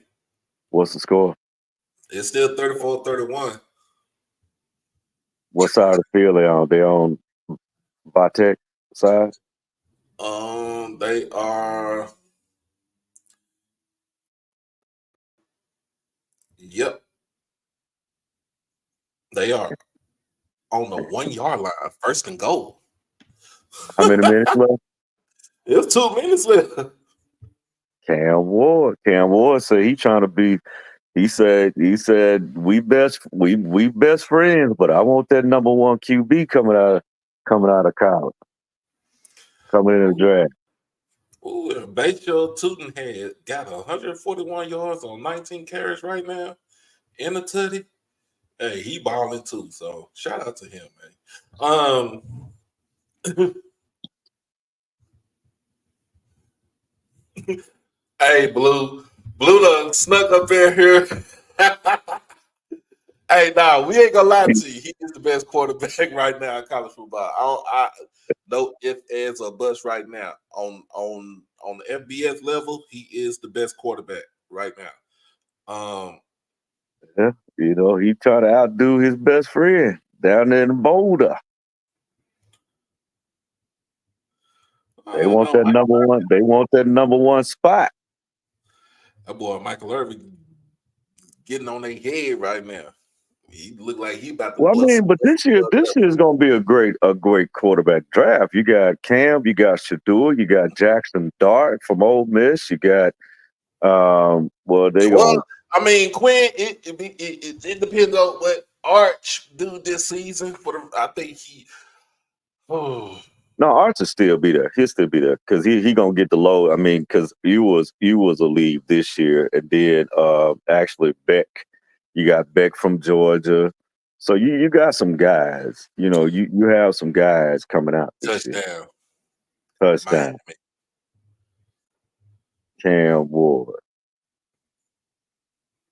Well, I mean, but Miami they have a great leeway to get to that playoff because really, I mean, that ACC is down. It's down. Florida State is trash. Yeah, and I hate that. I hate that for the coach because you know, like I said, he's from Memphis, and I just hate it for him. I mean, you just cannot put your season in the hand of DJU. You just can't do it. You can't do it. He's a career killer. He's a career killer. Hey, career killer. Let's go on and get back to this. Okay, let's get it. We're going to get back into it. So we're going to start off with the MEAC, man. Mm-hmm. First, before we start off with the MEAC, William Mary and Hampton square off tomorrow. Both teams 3-1. This game is at William and Mary. I don't know how. I got to look at the stats on that, but I think this is going to be a dogfight. My whole thing is Chris Zealous don't turn the ball over. Don't turn the ball over. And if you have a decent running game in this game right here, you can win this game. Yeah, but William and Mary, man, them trenches gone. Them trenches gone. That second half is gonna wear them down. Right. Gonna I'm not tripping on it. I'm not tripping on Yeah. it, but I think it'll be a good game. Both teams 3-1. Both got good running games, and both got good defenses. Hampton's defense is pretty much Hampton, nobody they really. shocked me. Hampton Nobody really they got talks. some, they got some hell of athletes on that team. They got some fast, big guys too. Other than Blue, Hampton's defense is, to me, I feel like is like that. I think they're legit. They are. They do make they do get themselves into situations where they relying on the offense to do their job, but outscore. Yeah. mm-hmm. It's just Zealous, man. We like you said, we just don't know what Zealous we're gonna get. Right. But One Saturday he looked like a player of the year. The next Saturday he looked like the dunce cap of the week. So you don't know what you're gonna get with him. But he didn't turn the ball over in the last game, so I can't say nothing bad about it. Yeah, that's true. But man, you still, it's with him, man, you just don't know what you're gonna get from week to week. But you're right, he did not. He didn't turn the ball over last week, thank God. But we'll see. We'll see what he's gonna do against William and Mary. I mean, I think it is a winnable game, but like I said, those trenches from William and Mary just gonna kind of kick in. Probably second half, and they'll probably run away with it. Mm-hmm. So, first game on the MEAX list: Delaware State versus Campbell, down in Campbell, in North Carolina. Both teams are 1-3, but I like what I see from Dale State. Me too. I've been on that train. They done had some lapses these past couple weeks, but I just think that they back on the rise a little bit at Dale State. I think they're gonna come in, and I think they're gonna impose their will. I really do. I really do. I think this is a bounce back game for them. I'm gonna go with Dale State. Only reason why, because one man, Marquis Adams, the quarterback. That's my guy. That's my guy. So This is my guy. I like him. I like Ocean. Yeah, a lot of them guys, man. I like them guys. They can play. So Dale State. I'm gonna go with Dale State by at least 3 in this game. I'm gonna say the final score will be 28-21. Dale State. And shout out to Dale State. They supposed to be breaking ground for a new athletic facility. Mm-hmm. 70,000 square feet. Mm-hmm. That's major, man. Yeah, it is major.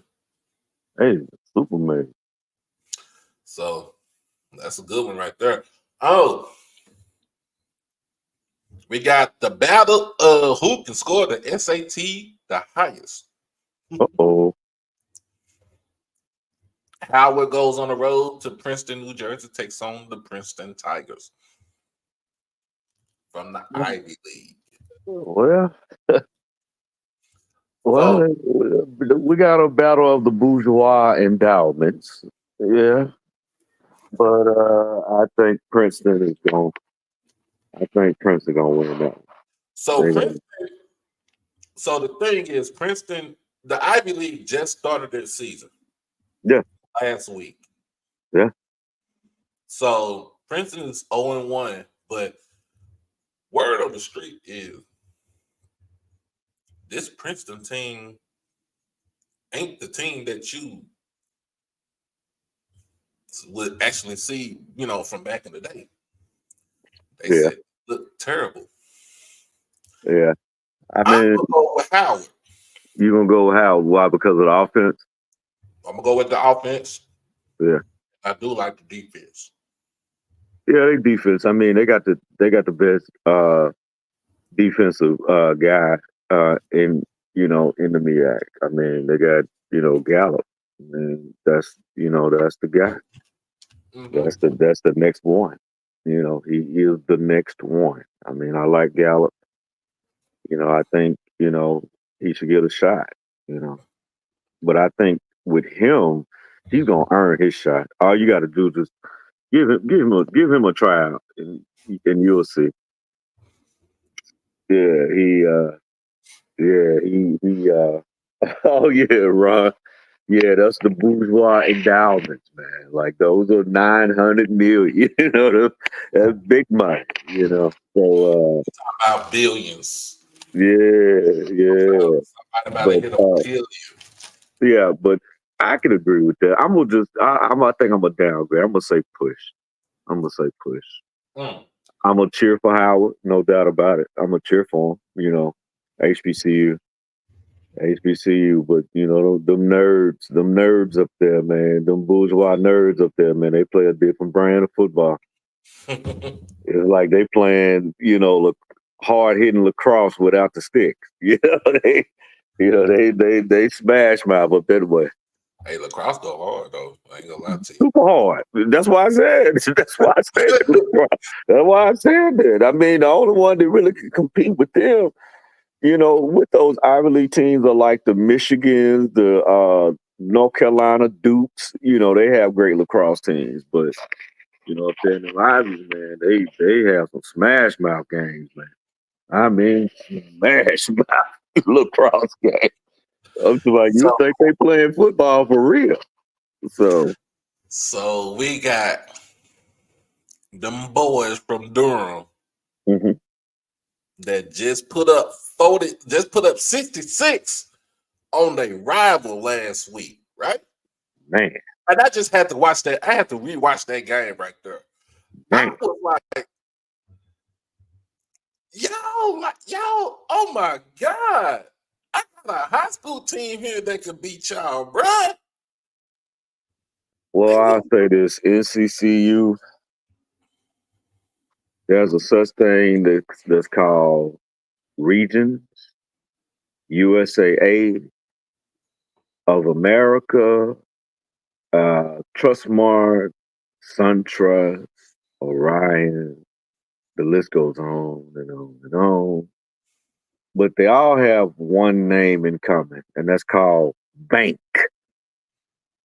After this season, you might want to up the ante for Coach Oliver.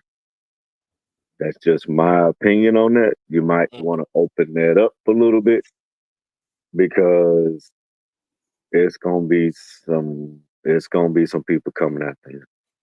It just is what it is. And It I'm is just what like, it is. look at y'all. Granted that it was like 2, 3 o'clock in the morning. Mhm. Knowing I had to be here, I had to be at work at noon. So I got my schedule changed so I can make sure I can get on the show, do the show tonight. Mhm. Um, but that man was like, I think he was possessed. I said he was channeling his inner Kevin Garnett, where he just cussing everybody up. You don't, but see, Trey Oliver, Coach Oliver. He's a coach, man, that you don't want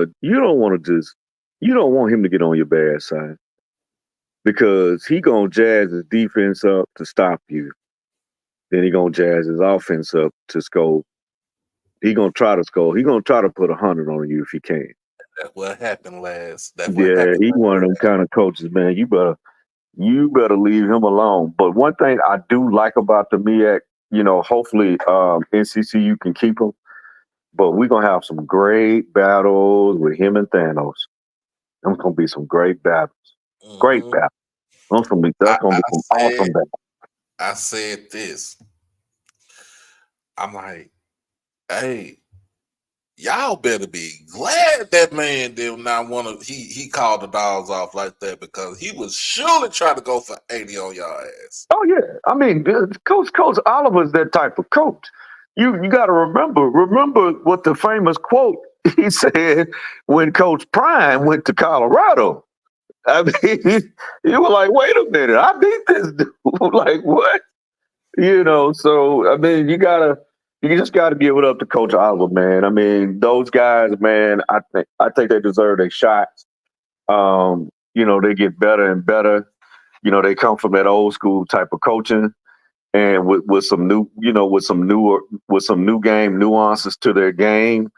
They're very knowledgeable. And one thing I can truly say about Coach Oliver's, and I got to give him props and shots out to him. That's a guy we might need to get an interview with, by the way.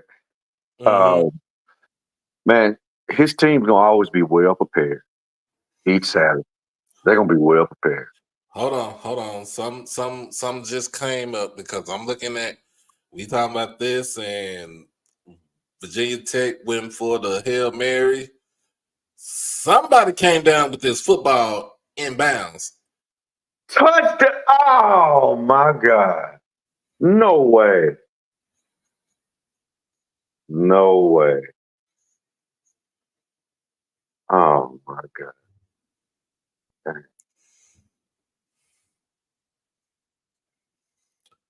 Ooh. Mr. Ford, where you at, man? Because where you at, Mr. Ford? I know it's late, but shoot. It's the weekend. You ain't got to go to work. You got to go to work tomorrow. You ain't got to go to work tomorrow. Wow! But you got to understand, man. That's a pure hatred, of those two schools, man. Vitech in Miami. Think about it. I mean, even back in Vic days, he didn't like them. Yeah, he didn't like them. He didn't like their Beamer ball. They didn't like Miami now. North Florida State.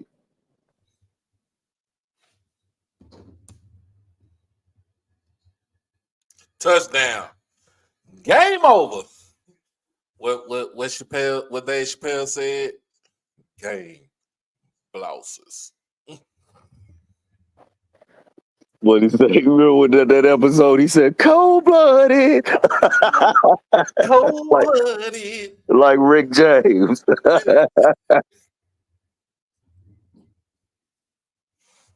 Hey, on these swag real.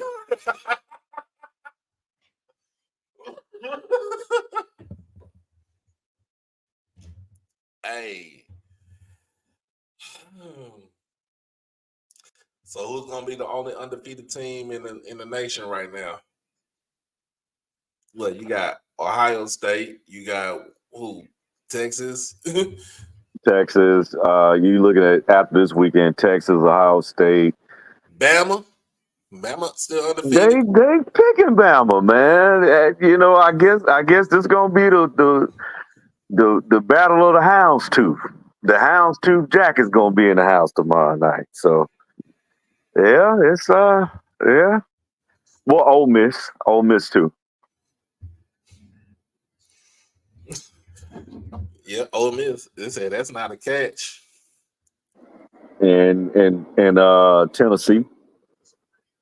Oh yeah, Tennessee beat the dog mess. I'm telling you, man. I told you last year, y'all should have started that boy. I don't care about no Milton. You should have started him last year. I didn't care whether he went to the prom June the 1st and graduated June the 2nd. You should have put him on that field. Yeah, you should have put him on that field. I'm talking about, I don't care. That boy there is a bad man. He next up. He is next up. So yeah, let's get back to it. So Central and Norfolk State is on the road in Indianapolis because this is the Circle City Classic, but it's also their first. This is also their actual opener for conference play, even though they really don't start conference play until October. They is still debating this damn call. Norfolk did win the game last week. They did get a win last week. I forgot who they played last week.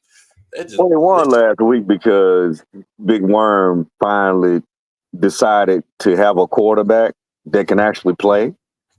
And he was chunking the thing. He was chunking the thing and let him allow him to play quarterback. So that was the biggest thing. I just still go back to that FAMU game, man. Like, if you'd allowed this young man to play quarterback that game, we don't know. So.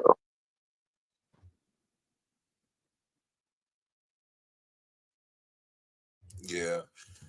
It's still a ruling on the field, so I don't think this is a touchdown.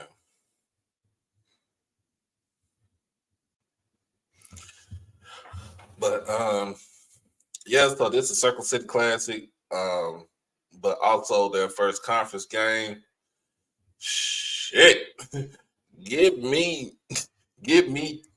Coach Oliver and the Eagles by 30 in this damn game.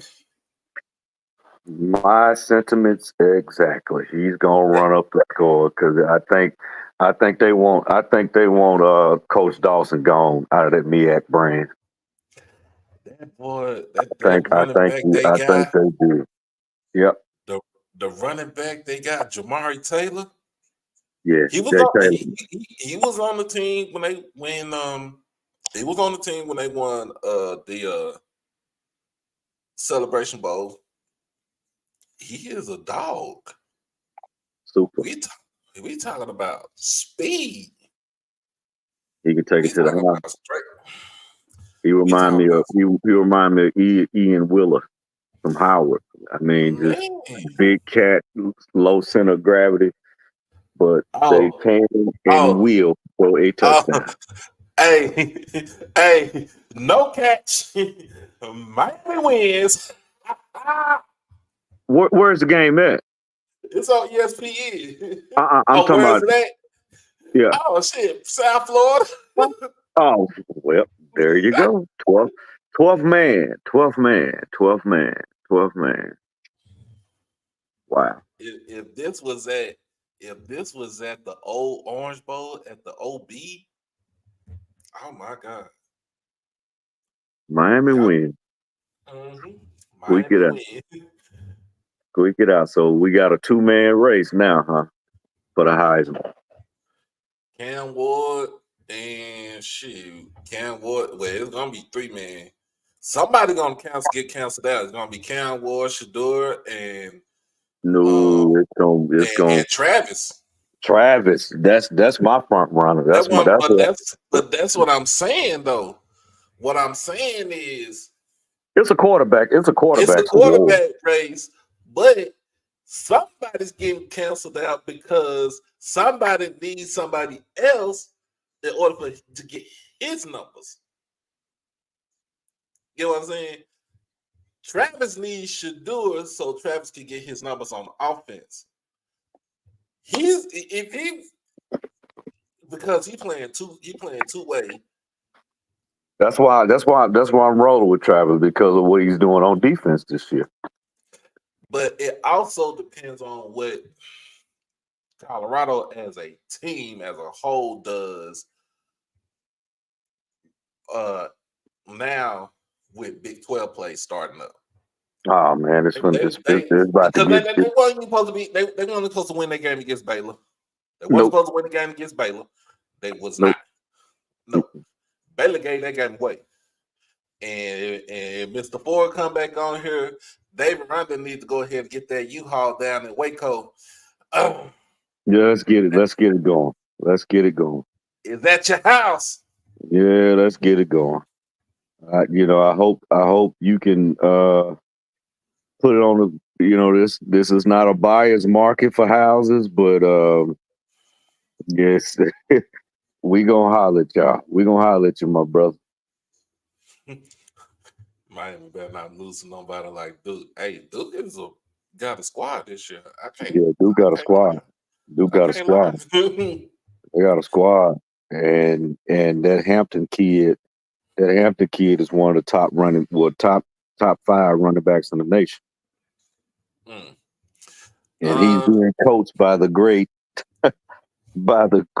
Willie Simmons. That's crazy. Mhm. That's crazy. That's very So crazy. Morgan is on the road in New York to play Stony Brook. Morgan is 2-2. Stony Brook is 3-1. It's gonna be a lot of defense. I don't know what type of offense Stony Brook play, but it's gonna be a lot of defense in this game. So what I'm gonna do? I'm gonna go with Morgan by 3. If they can get a better, I know it was a tune-up game for this game right here against Virginia Lynchburg, but if their offense can continually be like this, I think they have a chance to win the game.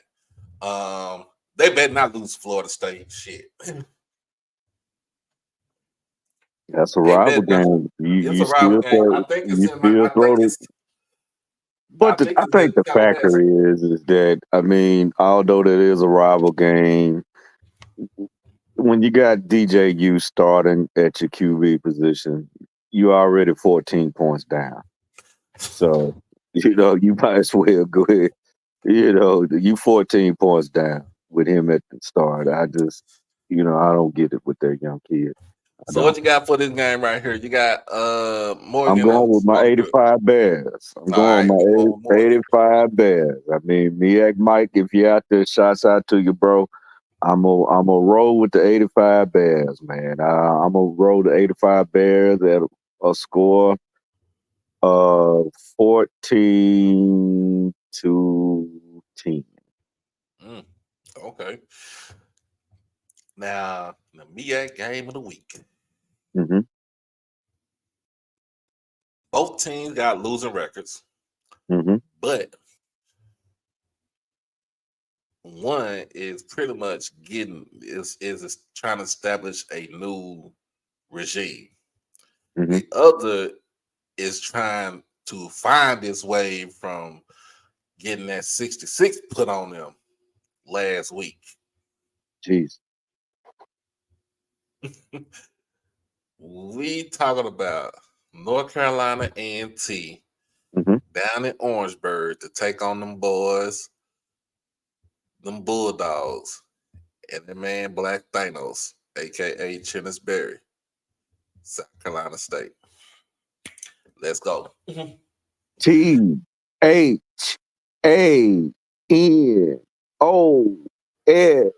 by 21. Mm. I think the outcome will be 42-21. Thanos. Mm. I will say this: if Eric Phoenix have a pretty decent game, if the offense can move the ball down the field and the defense, if Jaden Broughton on that defense go off, I got South Carolina State winning by 30. Yeah, I can agree. Thanos gonna have them prepared. North Carolina A&T just don't have it, man. I don't know what happened. Maybe it's the curse of Sam Washington. yeah, it's the curse. It's the curse, man. I hate to say it. The human joystick is no longer there at G-Ho. He was, that's how he got drafted to the Chicago Bears. He's no longer there. and they hadn't been able to recover. Nah, you can't call. We gotta get Tariq Cohen another nickname because the human joystick unanimously belongs to Dante Hall. That's the human Dante Hall, joystick. human joystick. Dante Hall was a bad man. Bad man. Oh my goodness, he's bad. A If bad it's man. for you still on here, come on back up here because we just I know you just finished watching that game unless you went to sleep. Boy, Uh, let's hit the swag. let's get it. Let's hit the swag. So we only got 4 games because supposed to have five. The other game got moved to November the 29th. Now there's implications in this game right here for that game just alone. All right. So that means FAMU they have an extra bye week right now. So pretty much they don't play another game until October the 5th.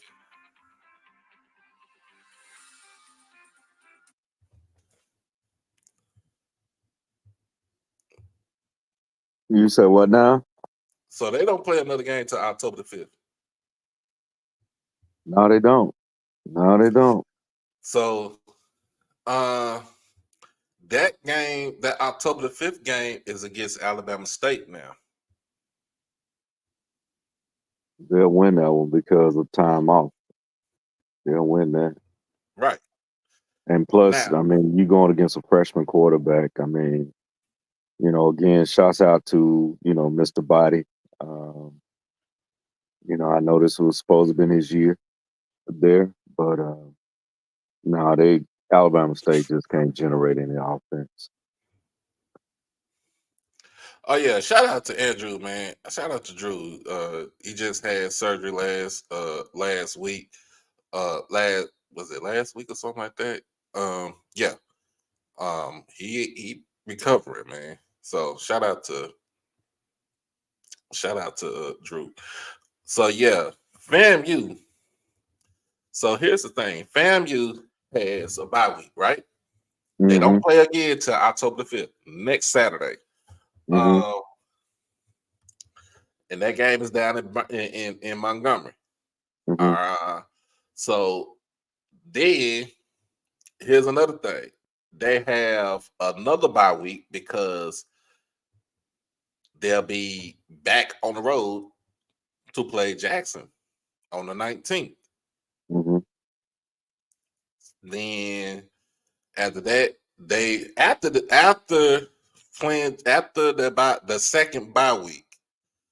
Cause remember, they already played 4 games.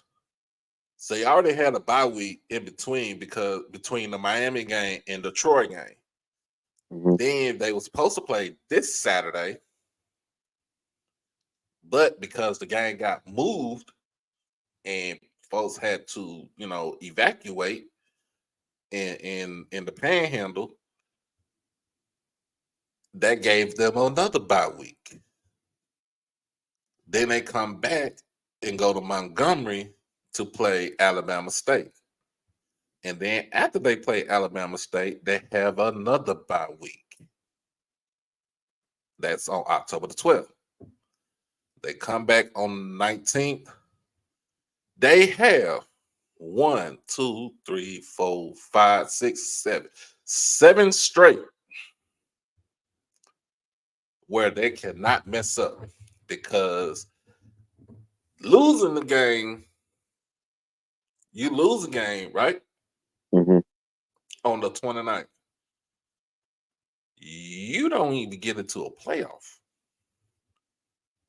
Let's just say, let's just say, um, they win against Bama State, but they Mm-hmm. lose against Jackson, right?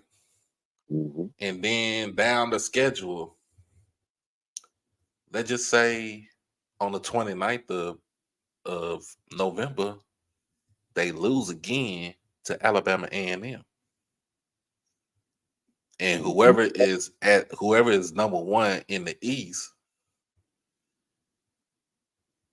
technically they will be mathematically eliminated from making the SWAC championship game and the celebration. And if they win the SWAC championship game and the celebration bowl. Now, let's just say, fam, you run the whole table. They won't have one break after that second bye week, right? Because remember, the celebration, the SWAC championship game is on December the 7th. Let's just say they win it.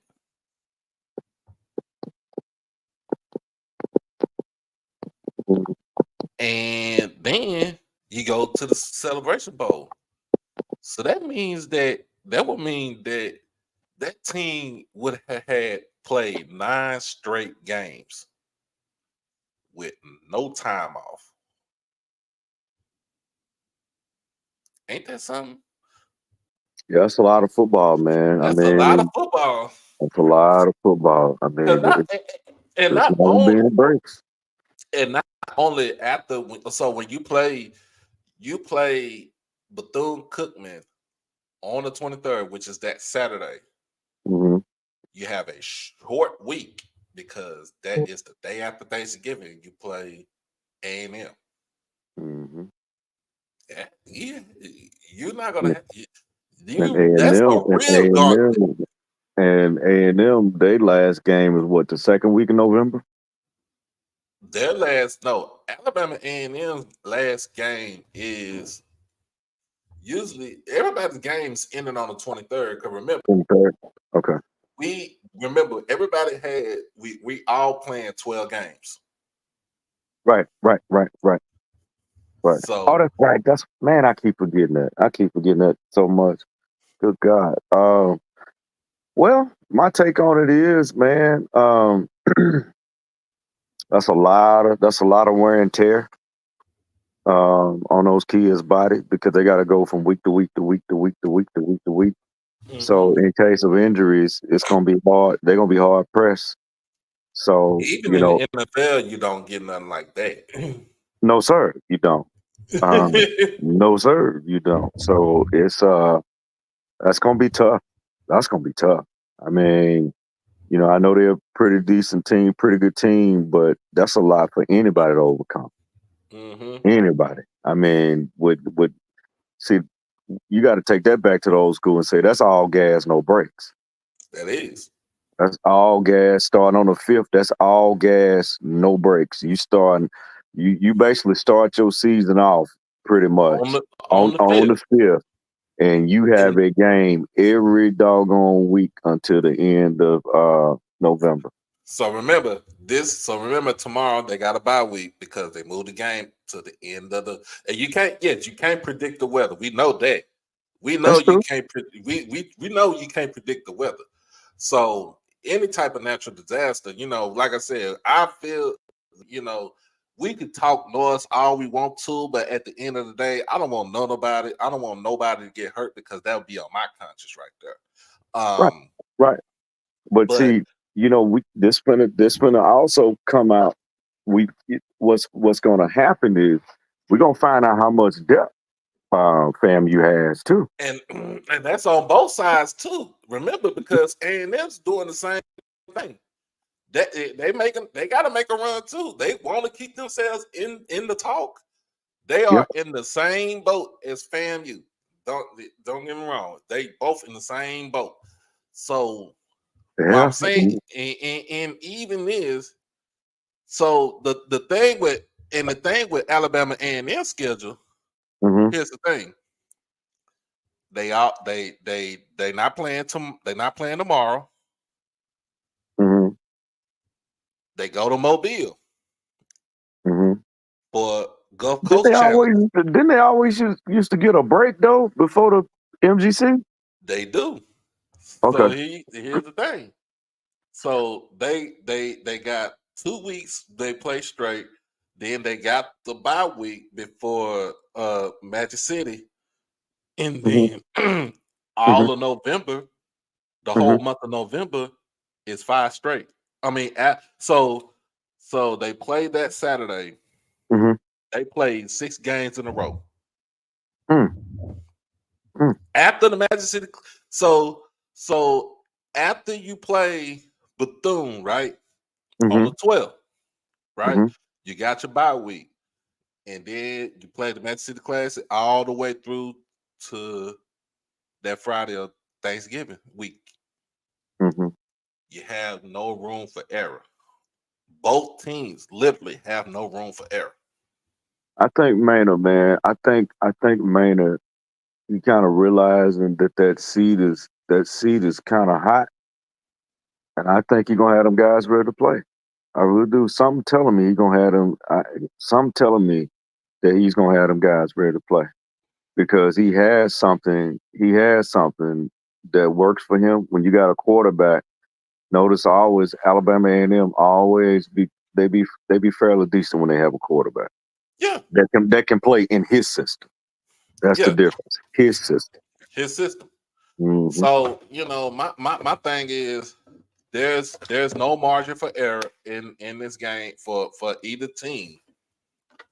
One got to play 9 straight. Hmm. The one got to play 8 straight, and then the other got to play 6 straight. Mm. Mm. All right, college athletes, you don't have to earn your scholarships, buddy. Yep. You have to earn your Yep. scholarships. Yep. So, and I still say the best team in Tallahassee is on the black side of the city. Oh yeah, no doubt about that. No doubt about that. I I mean, give y'all that. I mean, I mean, please. I mean, like I said, you gave DJU $1 million to come, and you getting probably about a $4 investment, return of investment on your money with him. So it is so what it is. so let's go ahead and get these sweat games to pick. Uh First game on the list. Alabama State makes their way down to Daytona, take on Bethune-Cookman. Bethune-Cookman was on a roll in that game last week until they got lax to me, Hmm. and Clark was just hidden. They knew when to strike. They did. Uh, I mean, they got that 3 and out, and the best quarterback, arguably in HBCU. My guy, uh, Mr. David. I'm always do the right thing. Uh, I just think he came back and he just won that game. He put on a Harlan Hill esque type of game. yeah. He's that guy.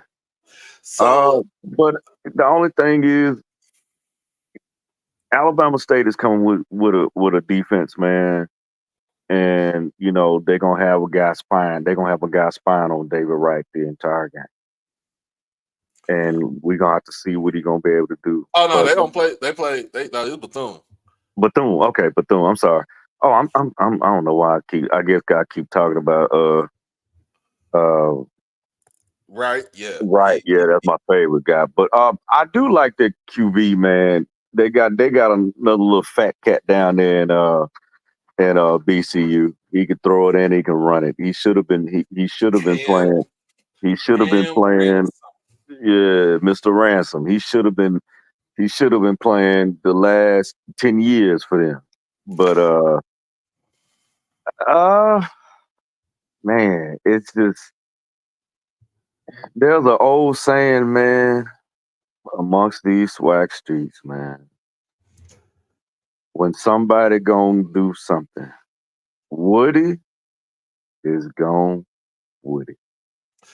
I'm I a I'm gonna say this. Cam Ransom is like the third leading passer in the conference. Either the second or third leading passer in the conference. This man has over 700 yards. He has 3 touchdowns and also 2 interceptions, but he also rushed for 135 yards with 3 touchdowns in the season.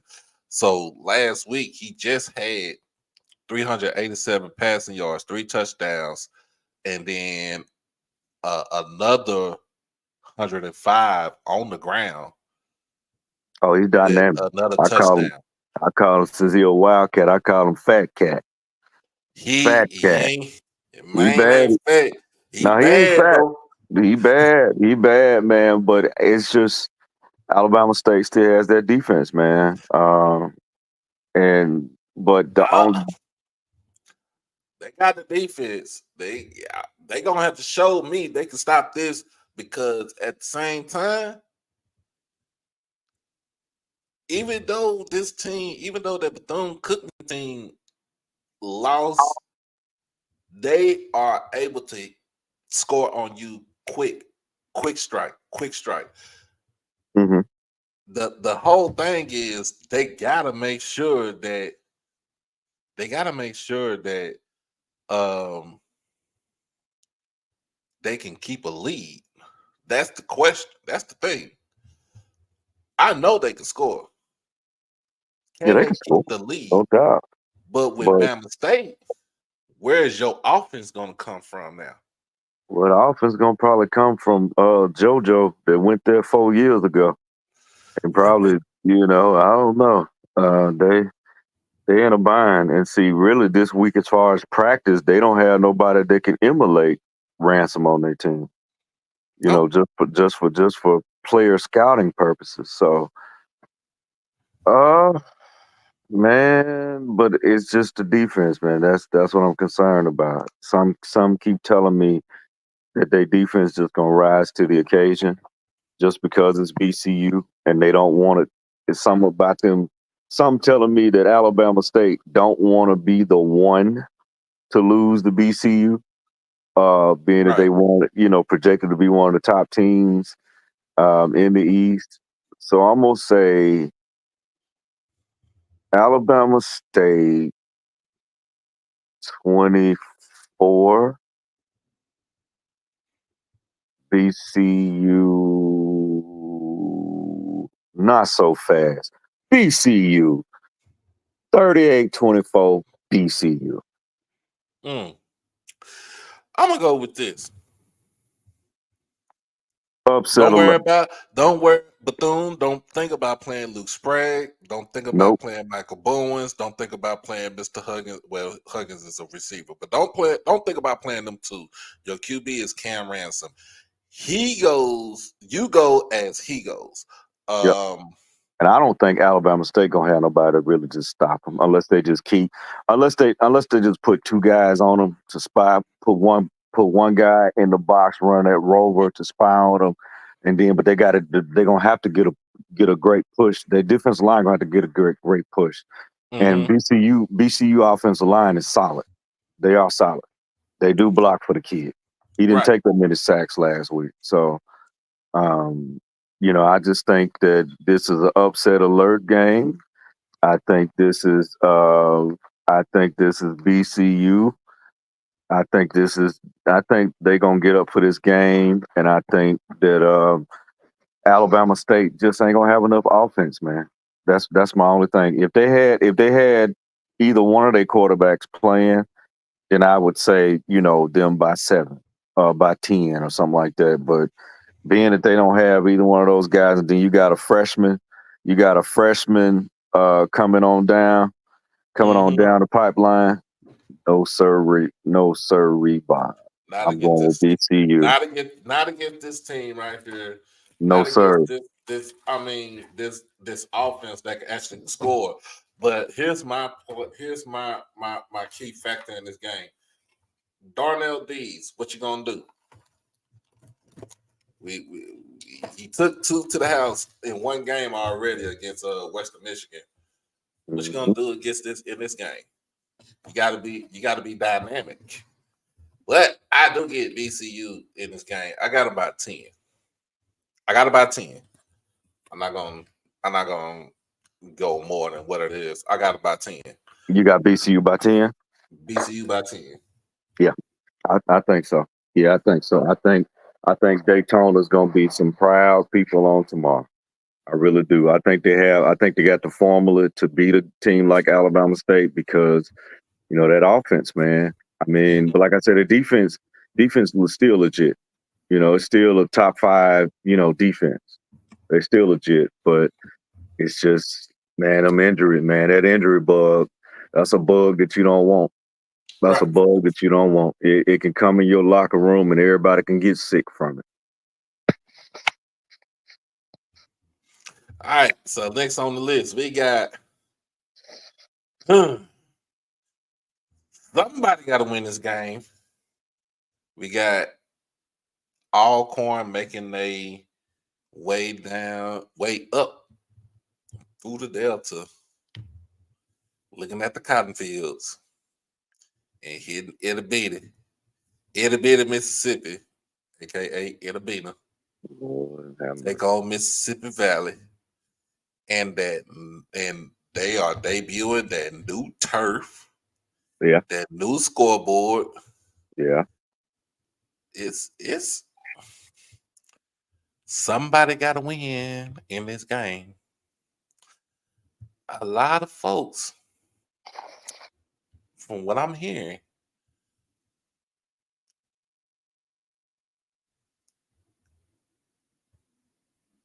people taking Valley in this game against Alcorn. Well, I think this game gonna come down to who wants to shuck the most corn, who wants to pick the most soybean, who wants to have the mules and all that. But I will say that Alcorn has a defense. Valley, they just actually got drugged last week by, I think they only had like 78 total yards of offense last week against Nichols, 66-0. I think Kendrick Wade made a grave mistake not getting them guys in the Delta, and letting them get away. Um, Cedric Thomas, he has a lot to prove. He's going to have to probably start with that Vaughn kid at quarterback and roll with him. I think, like I said, they got enough defense to win this game. So I'm gonna go with Alcorn, and I'm gonna call it the Delta G Classic.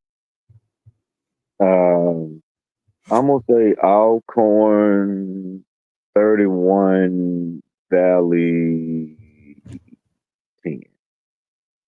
I think it's a bounce back game. Well, I'm gonna go Valley by 3. It's gonna be close. It's gonna be close. Even though y'all took off the old grass and everything out the stadium, it's still the stadium that it gives you that 12th man, that field, give you that home Man, field advantage. that's a possessed field, man. You still thinking that Jerry Rice gonna come out there and catch a ball or something? That's what I'm saying. You still think that Archie Cooley, is on the sideline. So it's just one of those. It's just one of those stadiums, man. I mean, you have a lot of stadiums like that. You have that stadium. You have the whole. Down there at Grambling, just some janky type of stadiums. Then of course you got Bragg. It's just those. It's just those type of stadiums. You just like, you got to be on your game when you go there. Yeah. So I don't know. I'm just gonna go. I'm gonna go with Valley in this game. Okay. Um, Well, I'll say this: I would not be shocked if the score is the other way around. I would not be shocked. I mean, because Alcorn, Alcorn this is a clusterfuck. I hate to say it. It really is. I mean, it just really is. Yeah, I understand. They were high on the horses talking about they supposed to win the SWAC West, Alabama State supposed to win the SWAC East. One thing about me, I always held my poker face on that. I didn't believe in either one of those two was going to win each division like that because they didn't have enough to do so.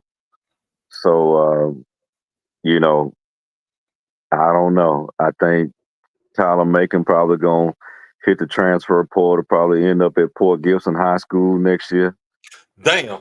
and it, he'll probably end up at Port Gibson High School next year, and it it's tough down on the reservation. It's tough. They're gasping for air right now. Woo. Ooh, man, I think with everything is basically coming from the fact that um that they should have not let go of Coach McNair. Well, I mean, it's coming. It's coming back to bite them. It's coming back to bite them. Although Cedric Thomas is a great players coach, he's one of those guys that these young cats can kind of empathize with. But people just didn't look at the history of him. You saw a slight turnaround at Pine Bluff, but it was a slight turnaround. It wasn't no championship turnaround. It wasn't no 9 game winners. So I think they just didn't do their due diligence. But like I said, for some strength, I mean, I think I do. I think they'll beat Valley because Valley haven't shown any identity on offense just yet. So that's one reason why I'm gonna roll with the all done. What's going on, brother Bakari? What's happening, brother Bakari? Now, all right. So let's go to one game. Y'all already know if I wasn't here right now, if I wasn't on the show right now, I probably would have made my way down I-45. You know what I'm saying? Kick back. Got my DJ Screw playing in the background. Oh, I know you. I know you're talking about that. Oh yeah. You know what I'm saying? Like wine over wood grain. That's one of my other chapters. My favorite chapter is I think it's chapter 8. It's chapter 5 or chapter 7. But that one I used to have that one just bumming in my little old first car I had, y'all, when I was in at Jackson. I bought it cash. It was $750. It was a 1992 Dodge Shadow. What you mean? What I know about Screw? I'm from Atlanta. King. That's the mixtape king, ain't it?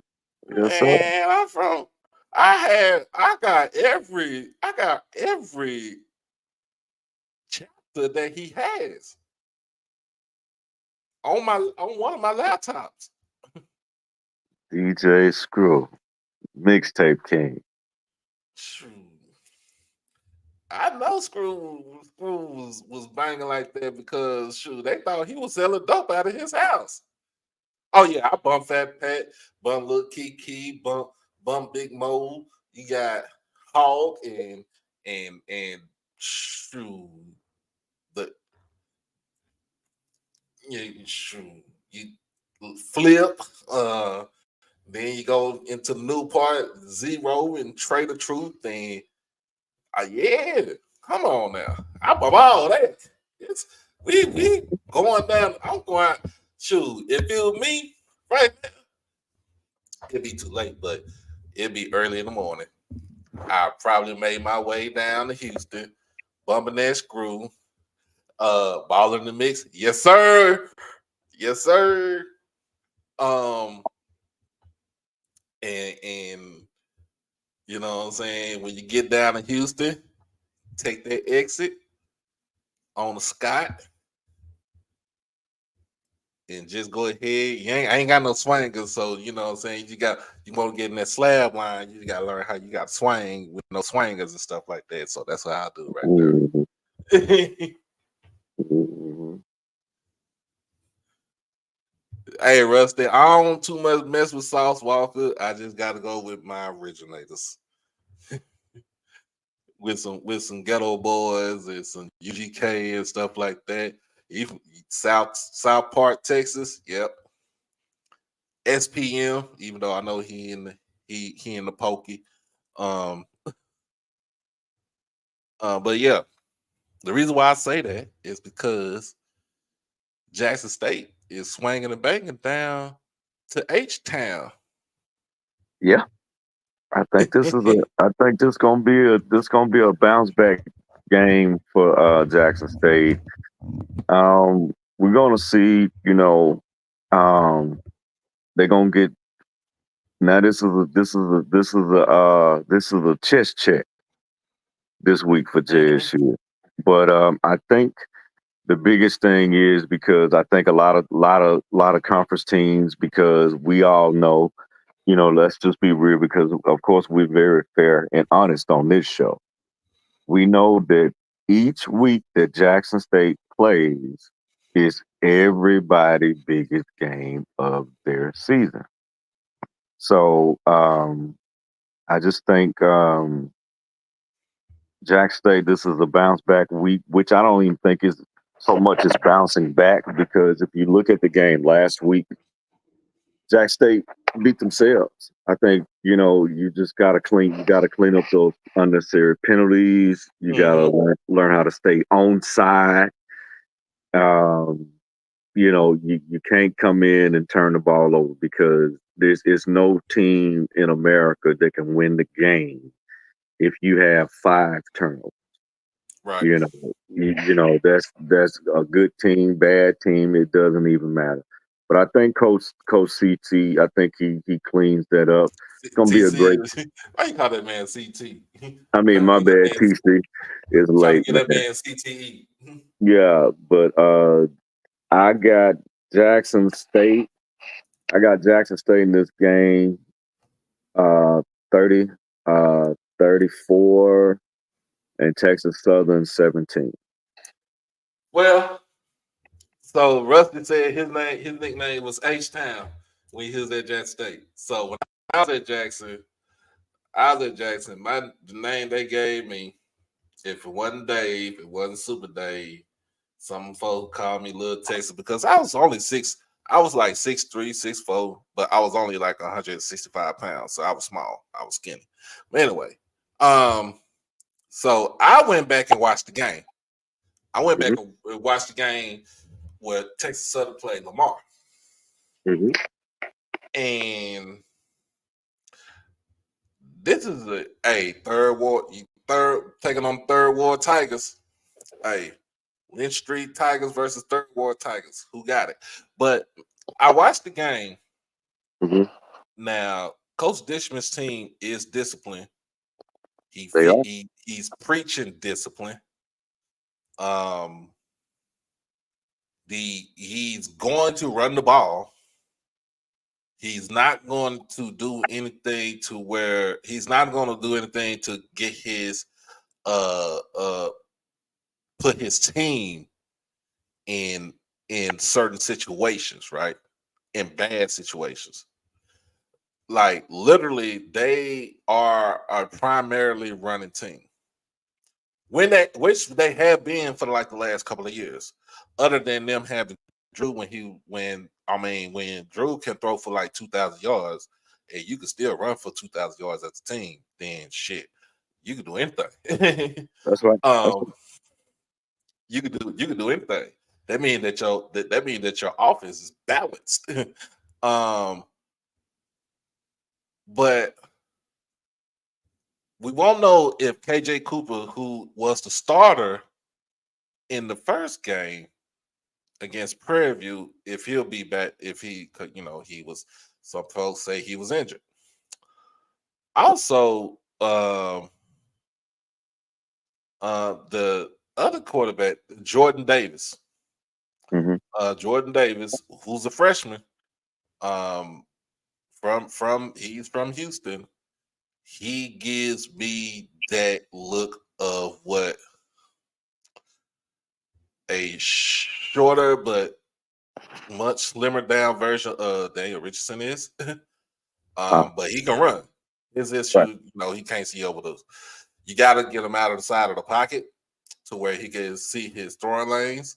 Because once he's inside with the big trees and stuff like that, he ain't got no vision. Um, Whatever happened to Jace Wilson? James Wilson's still there. But see, here's the thing about what Coach Dishman says. He always says each week, if you're doing good in practice, you get your chance to start.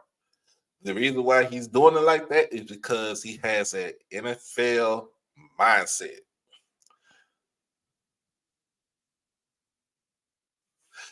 Oh yeah. Now I said on Almeida.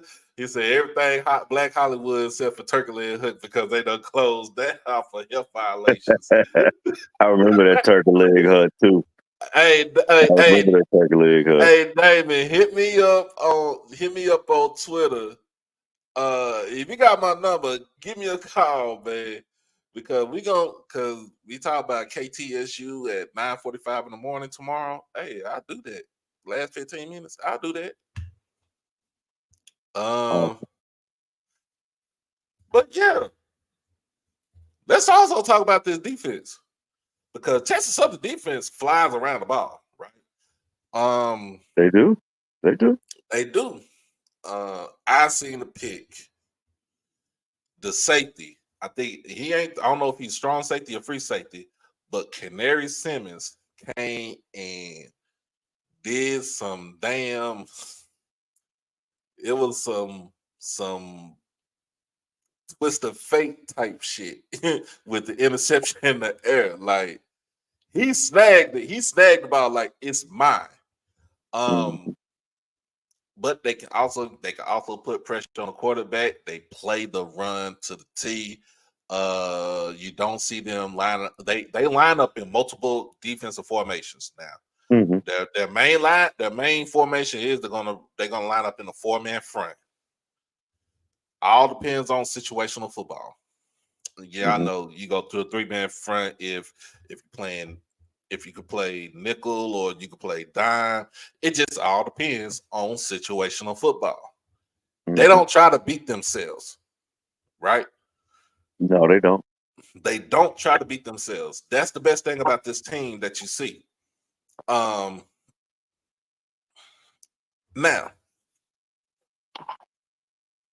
did they have a chance to beat Lamar on last Saturday? Yes, they did. They missed 2 field goals. They missed 2 field goals. Like I said, they don't beat themselves. They are grind out, dog it out type team. Did they have a chance to kind of get themselves into the game against Rice? Yeah, they could have, but it's Rice. But who cares? They just got to check and went back to the third. But let's go for Jackson State. Jackson State cannot afford to have 11 penalties in the game. TC has already said this in his press conference. He said this on the coach's call.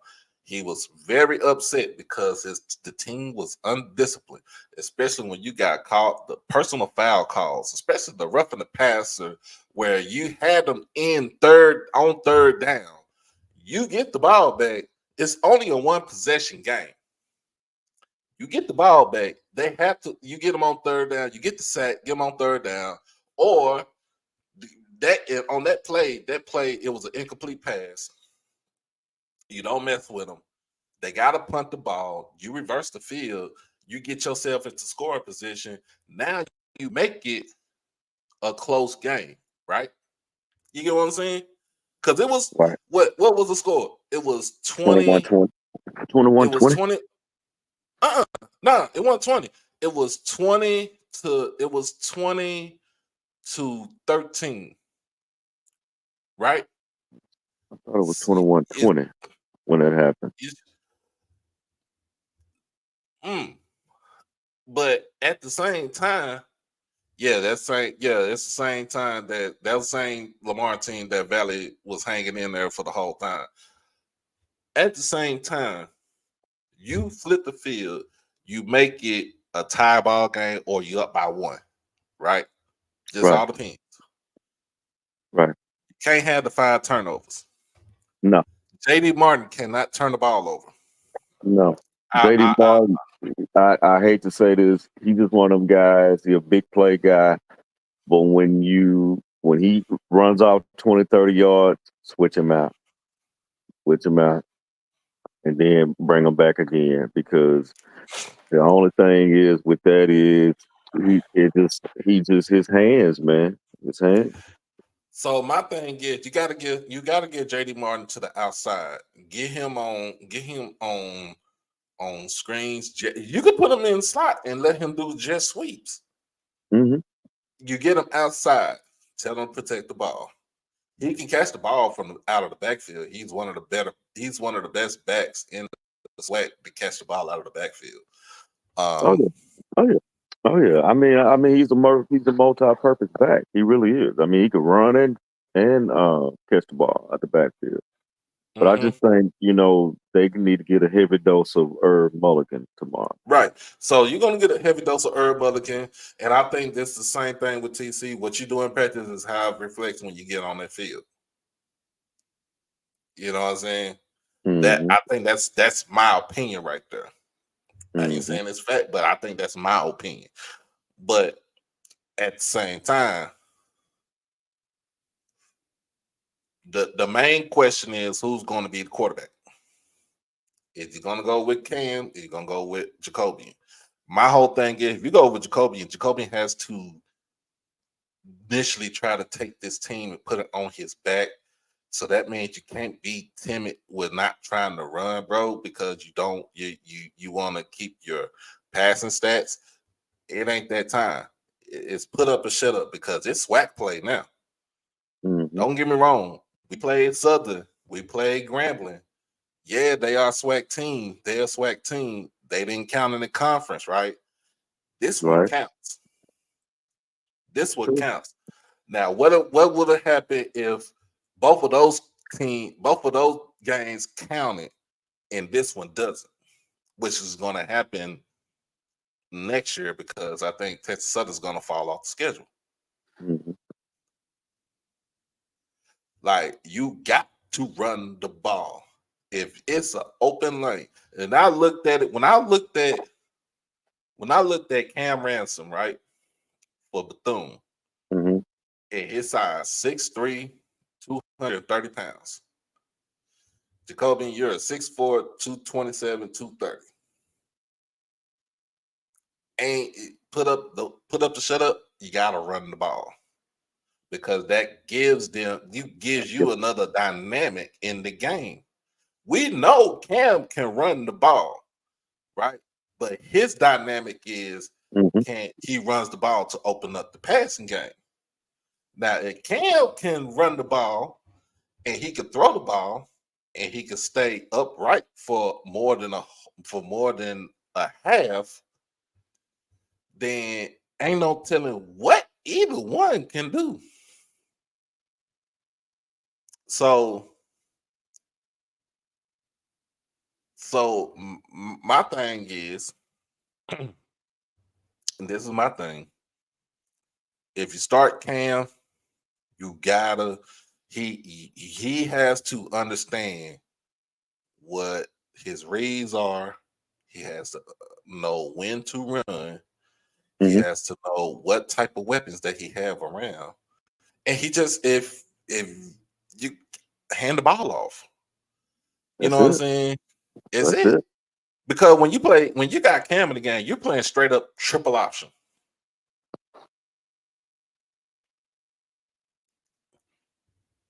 I'm just saying you're playing straight up triple option football. Yeah. I mean, he gives that sandlot appeal, but Right, TC just gonna have to understand how many weapons he has on the team. He's gonna have to right, he's gonna have to find a way to get those guys involved. I mean, right. because each week we see a brand new athlete from Jackson State that we ain't know nothing about. I ain't know nothing about that Dupree kid. You get if he'd have kept going to Dupree and of course Fortillion, the game would have been a blowout. Yeah, Janaila Dupree would have probably had 150 yards receiving, Yeah, and easily, easily, and, and and Fortillion probably had another 100 yards receiving easily, in this game. easily. I mean, easily. You gotta go with those guys, man. You gotta feed them guys. I mean, and then you still got McCray. You still got Spencer. You still have you know uh Kobe Paul. I mean, you got guys, man. And then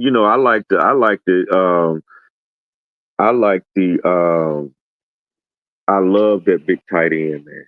I love him. Marvin Landy, Yeah, I Landy, love him, man. yeah, Yeah, yep. I love him. I Got to think he's utilize the tight really, really, I think he's the best tight end in the SWAC. I really end, do. right? I think he is until Mississippi Valley gets back Jackson Davis, Yeah, and if Alcorn has a good one too now. yeah, Truck Griffin is a good one. Uh, Um, let's see who else you got. FAMU what's FAMU. number five, big What's his dude. name? Uh, is it Goss? Not Goss. That's the That's you talking about tackle. Gasset. No, that's the wide receiver. Number what's the big tight end? They got a big tight end too. EA, what's your tight end name for FAMU? He's pretty good.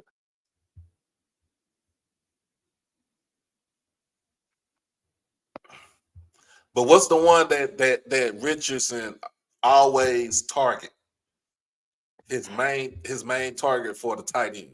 We talking about his main target, man. Yeah, The main, yeah, Jordan Gross. Yes, yeah, yeah, yeah. He yeah. can I ball mean, too. people can all say we got two great tight ends because I mean, Jackson State can say that, but we know who the guy is. I'm talking about Mhm. the guy. I ain't talking about the swag doesn't have Gronk. They don't have Gronk and Killer on the same team.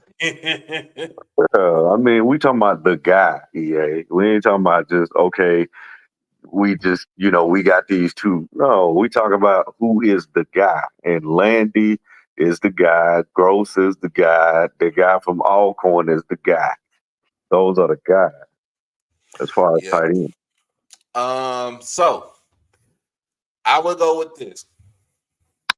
I will go with just eliminate all the bull crap from the game from last week. In fact, don't even think about last week's game, right? Yeah, yeah. Get that Just out leave it your alone. mind. Just like it's like baseball, Yeah, right?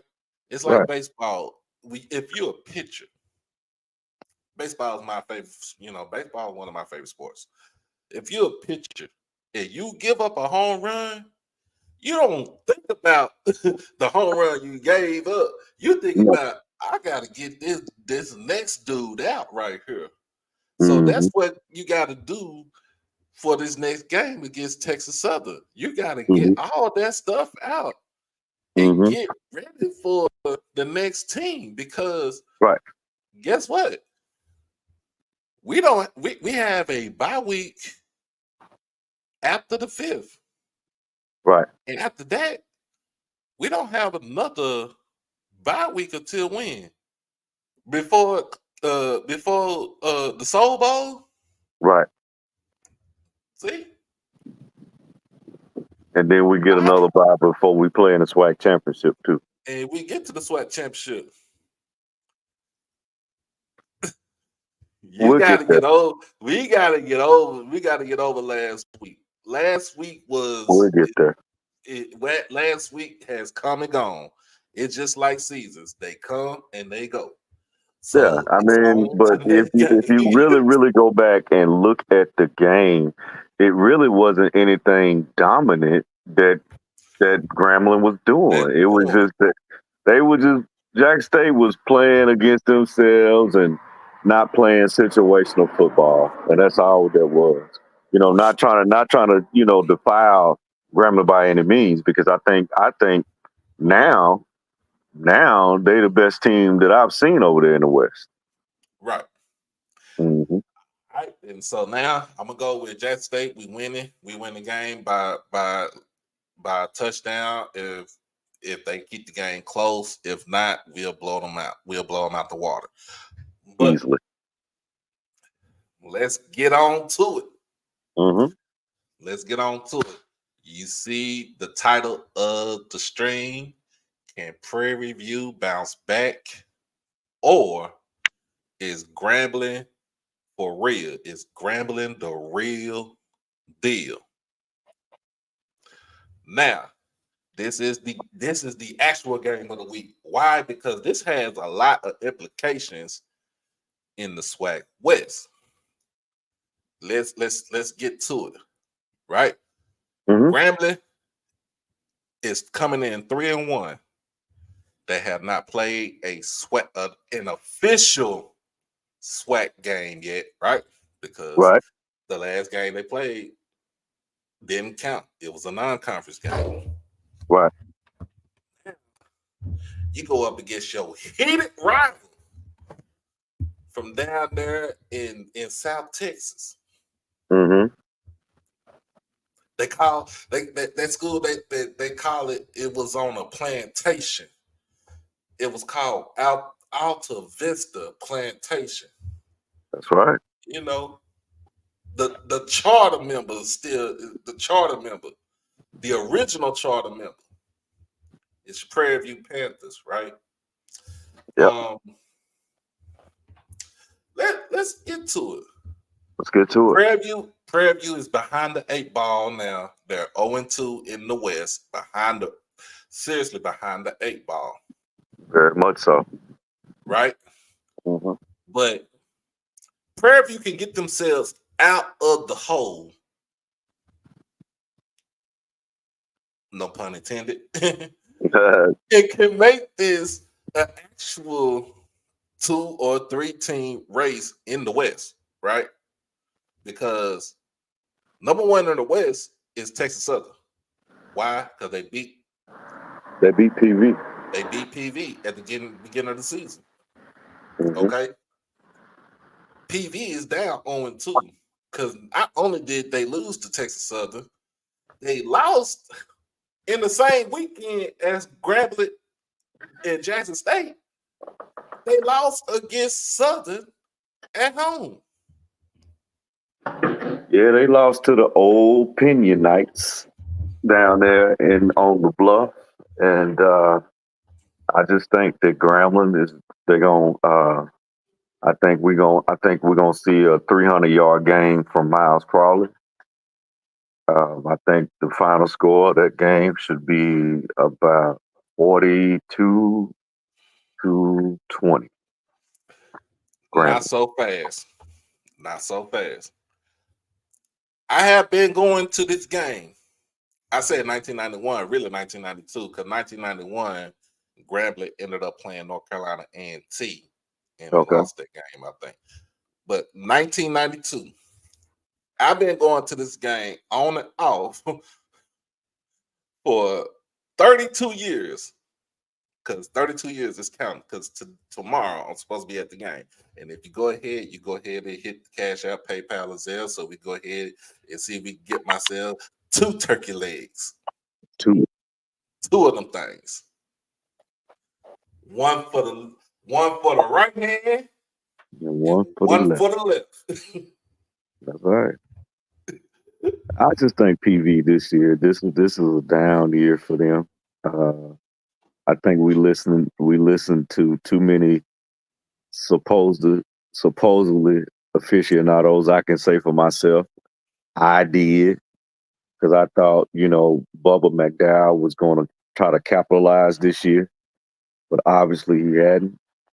I just think that Grambling has everything that PV doesn't, and that's a football team. So here's my thing. Does PV have an offense? I think they do. I think they have the quarterback that I said that should have been the starting quarterback at the beginning of the season, which was Cam Peters and not Lucas Coley. They do have receivers. Shamar Savage is a beast. We talking about a guy that's 6'4", 230 10-15, we put him in the side in the mold of a Larry Fitzgerald, but here's the thing too. Offensive line is not as great, but they can get you going with the running game. They can Cam is a dual threat, so he is a threat to run the ball as much as pass. But other than that, and they do got a new OC who is an alum of Prairie View, Anthony Wheaton. But here's the thing that has not changed for Prairie View. Mm-hmm. That defense ain't changed, and that defense is horrible. Yeah. Horrible. That's why I feel like Miles Crowley gonna have a field day with that against that defense. I really do. I'm not trying to be funny. That defense is terrible. Mm-hmm. But because, like I said, I've been going to this game since I was 1992, since I was a kid, since I was like 11, 12 years old, right? I am going into my 32nd year going to this game. Mm-hmm. Why? Because it starts the fair off, and it's at the same time, this game was what it called Negro Day back in the day. Mm-hmm. I was when Prairie View was 0-for-80. I was recruited to go to Prairie View when I was young. I stayed in the house with a Prairie View alum. So of course I'm gonna have some purple and gold leading through me. You know what I'm saying? Not only that, but I also, my HBCU time didn't start. It's actually started when I was a baby. We used to have our church convocations, AME church convocations down at Paul Quinn. So that's where I got mine from. Went down to Waco before they moved to Dallas. But anyway, I've been going to the game ever since, and they've been losing. And then, in the last 25 years, they have, in the last 30-some years, Grambling has won this game 23 times compared to Prairie View's 11. Actually, 10 in the last 30-some years since I've been going, right? But like I said, strange things happen in this game. I done seen strange things, especially after Prairie View started winning. I done seen strange things happen in this game. I done seen where Prairie View just straight up punk Grambling, and that was the year that was 22 when I first started out with the podcast, right? Where Hugh Jackson took the G out the helmets. Oh Lord. Straight Molly. I'm talking about Prairie View straight Molly whopped them boys from start to finish. I seen well last year, right? Last year, Grambling took back what was theirs because I can see where Prairie View have beaten Grambling 5 out of 6 years and gave them boys an eviction notice. That's true. Especially Congress. That was his game. Especially gave them boys an eviction notice. Mm-hmm. So is Grambling the real deal? I think they are the real deal, especially for this game and games to come. And can I think Prairie View bounce back? I think they can bounce back, but it starts with their defense where the defense have to improve. They really got to improve. That defense is horrible. It is. It is. And I hate that for Savage, because like you said, he actually can catch that jump ball similar to Malachi Wyden. But you gotta be able to get it to him though. Got to be able to give it to him. Cam Peters is like the fourth leading passer in the conference. Cam Peters is the third leading passer in the conference. Miles Crowley is the top leading passer in the conference. Mm-hmm. And when you don't have the defense, he's gonna actually hurt you, Mm-hmm. and he's gonna hurt you bad.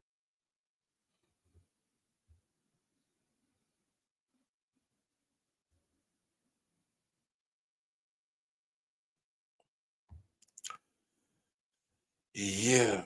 Let me see, because I think let me see what Southern look like. Because if I'm not mistaken, yeah.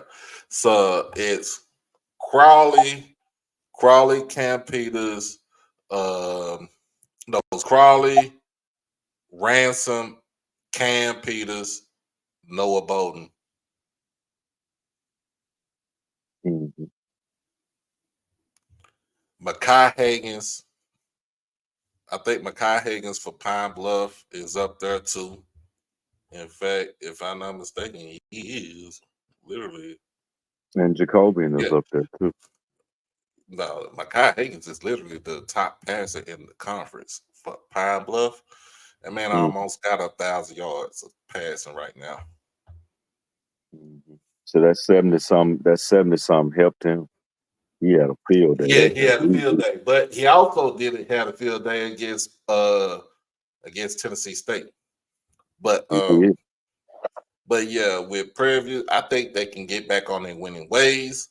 But with Grambling, that defense is saying a lot, and they are opportunistic because they lead the country in takeaways.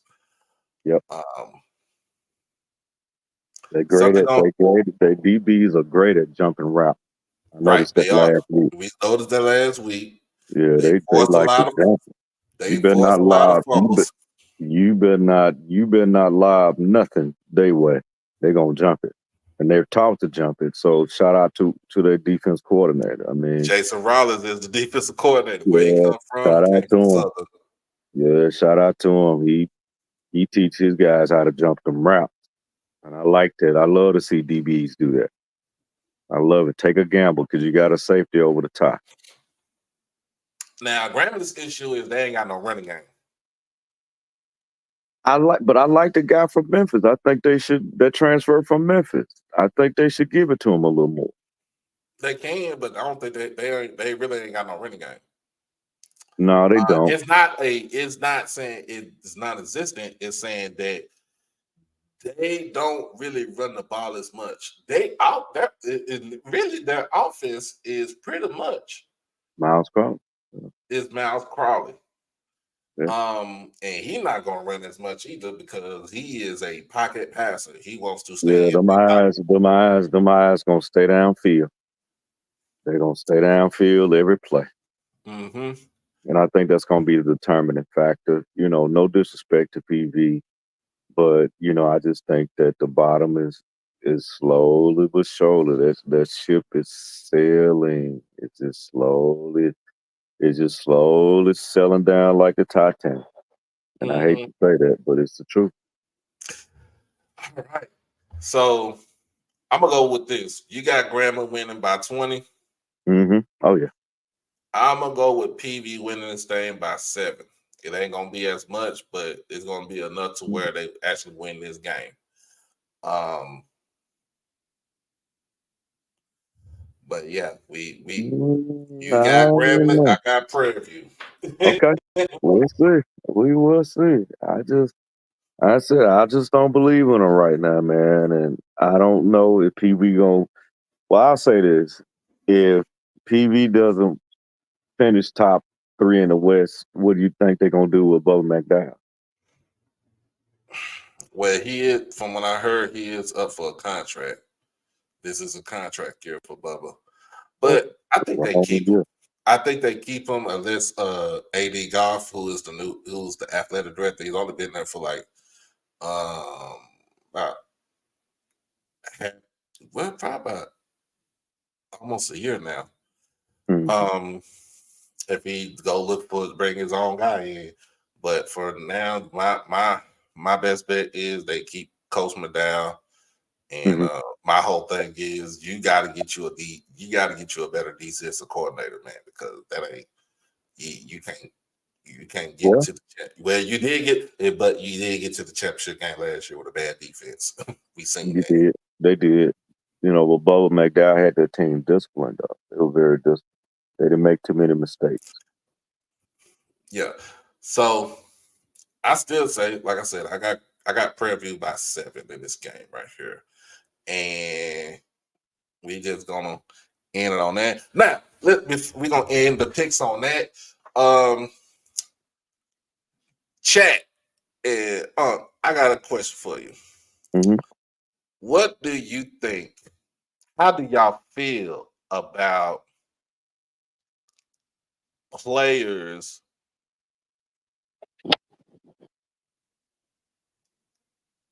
quote unquote, giving up on their team?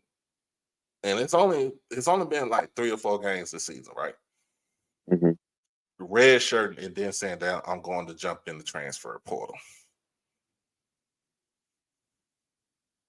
Well, right now it just comes down to business.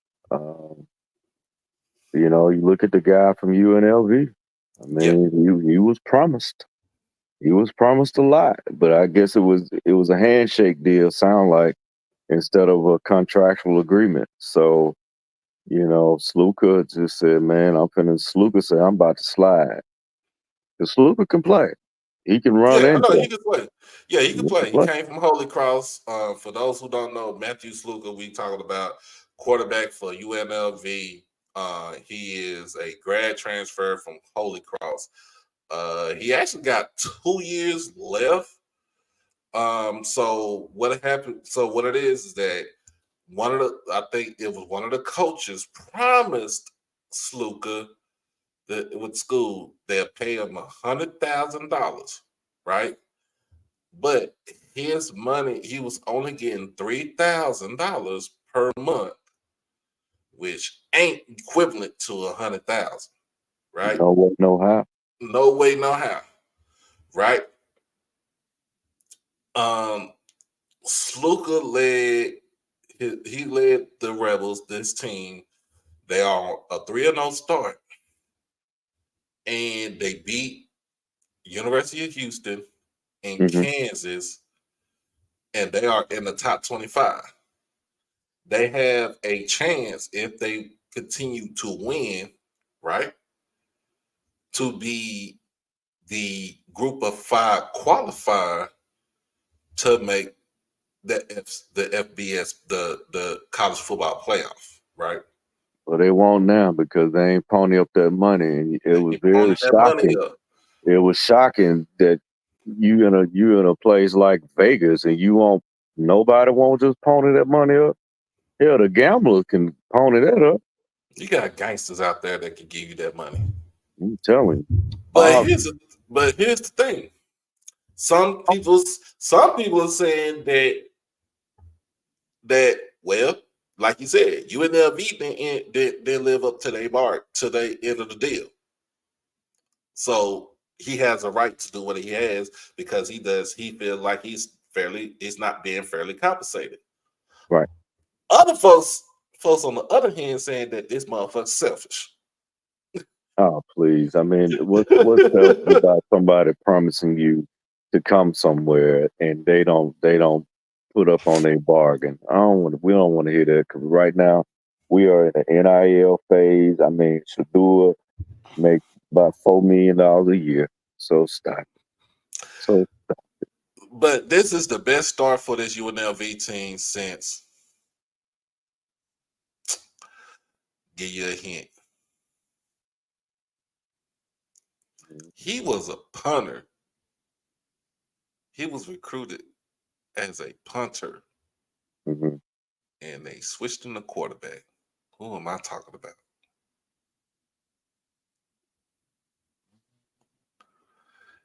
I don't He know. also in the NFL played under Buddy Ryan.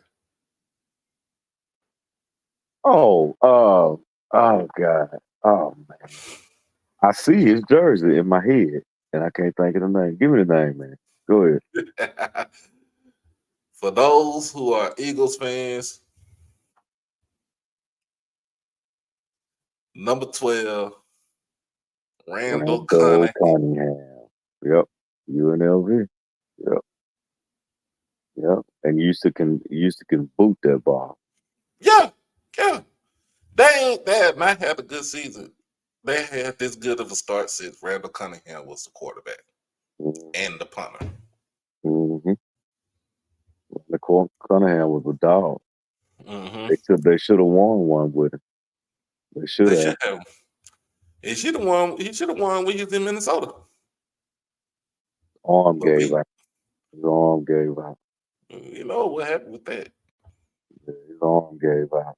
I mean, hell, he was still throwing to a young Randolph Moss that can fly, can outrun an 80-yard pass. That man was throwing to a rookie. He was throwing to the real. What his nickname is? The freak. The freak. And I whatever. remember that game, man. I never forget Thanksgiving Day, man. I was at that game in Dallas. Hey man, don't, let's not go on there. I know, man. I know. I have nightmares about that game. Because if the ref wouldn't have called that fourth catch back, he'd have had 4 catches, 4 touchdowns, 200 yards. Yeah. No. Running the same play every time. Go route. Go route. Go route. Just go. Go. Just go. Wasn't no skinny post. Just a go route, switching it to the post. Touchdown. I said, Lord have mercy. Lord have mercy. But yeah, man. Look, we've been on this thing. I've been up since like 8 something this morning. But Man, I ain't great show, sleepy. Y'all man. know I ain't sleepy, y'all. Y'all know me. I'm gonna be up to about 2, 3 in the morning.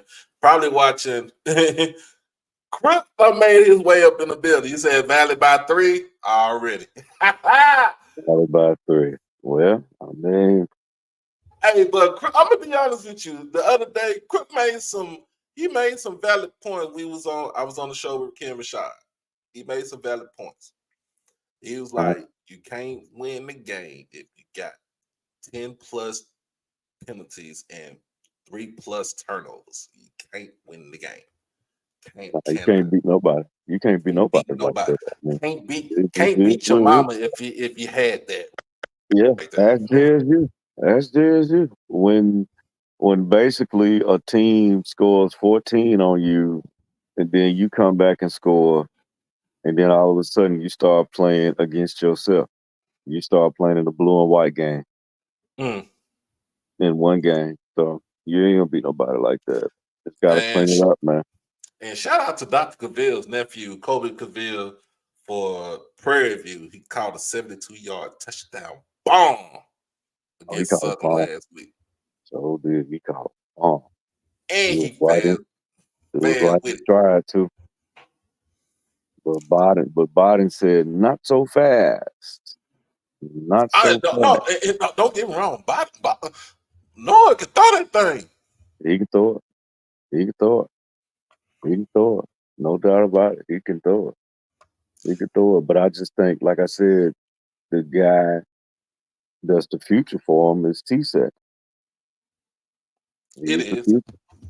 He is the future. It is.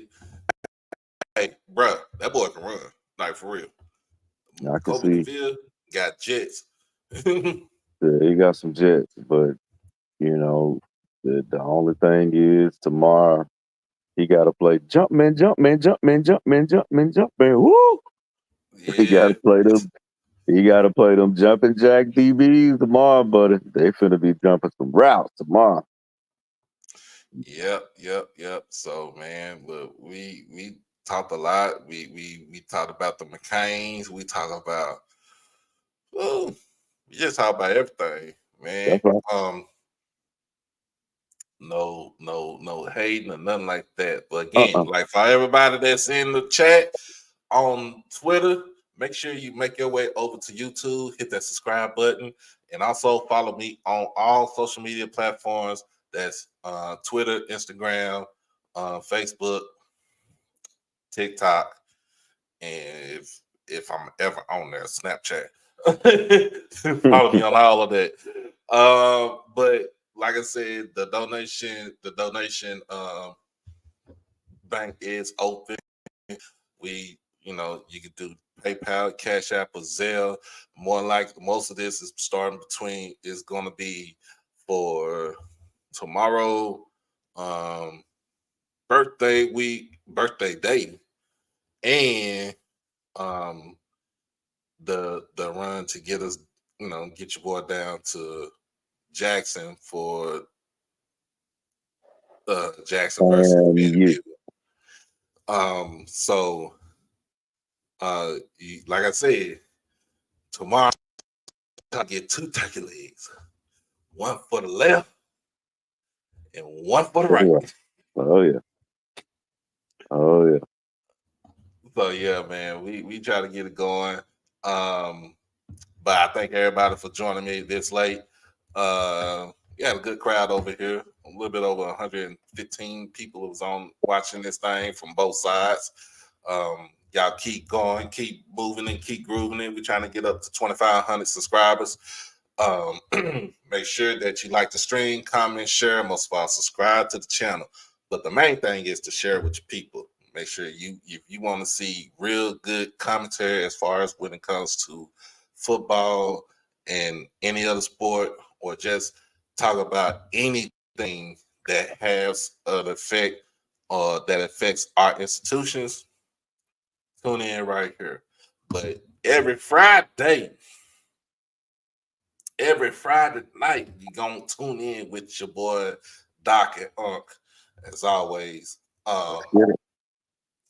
Tomorrow, depending on what time I leave up out of the Cotton Bowl, I ain't doing the show. So our recap show will be tomorrow.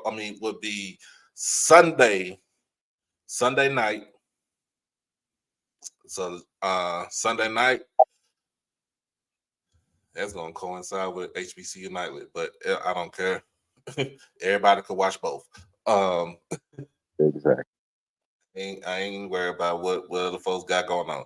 Everybody can watch both. So Sunday night we'll be back on this thing. Actually, take that back. I can't do Sunday night. I forgot I get off at 10. So if you up for an 11 o'clock show to do a recap, ain't gonna be nothing but an hour. We should be fine. If not, I could do a pre-record and we can have it out there, and we can be good. We try to get some pictures and stuff on it from the game, and yeah. But I know tomorrow the pregame concert is supposed to be Dietrich Haddon That's for good. the pregame. And then, of course, you got the football game. You got the Battle of the Bands. And then tomorrow after the game, inside of the Cotton Bowl, you got that boy Big Daddy Kane. You got Jasmine Crockett. Jasmine Crockett too. Jasmine Crockett gonna be in the house. Everybody gonna be in the house. Jasmine Crockett, Senator Royce West, John Wiley Price, our county commissioner. You know, everybody gonna be in. Everybody gonna be in the house. What's another thing? I just thought about this.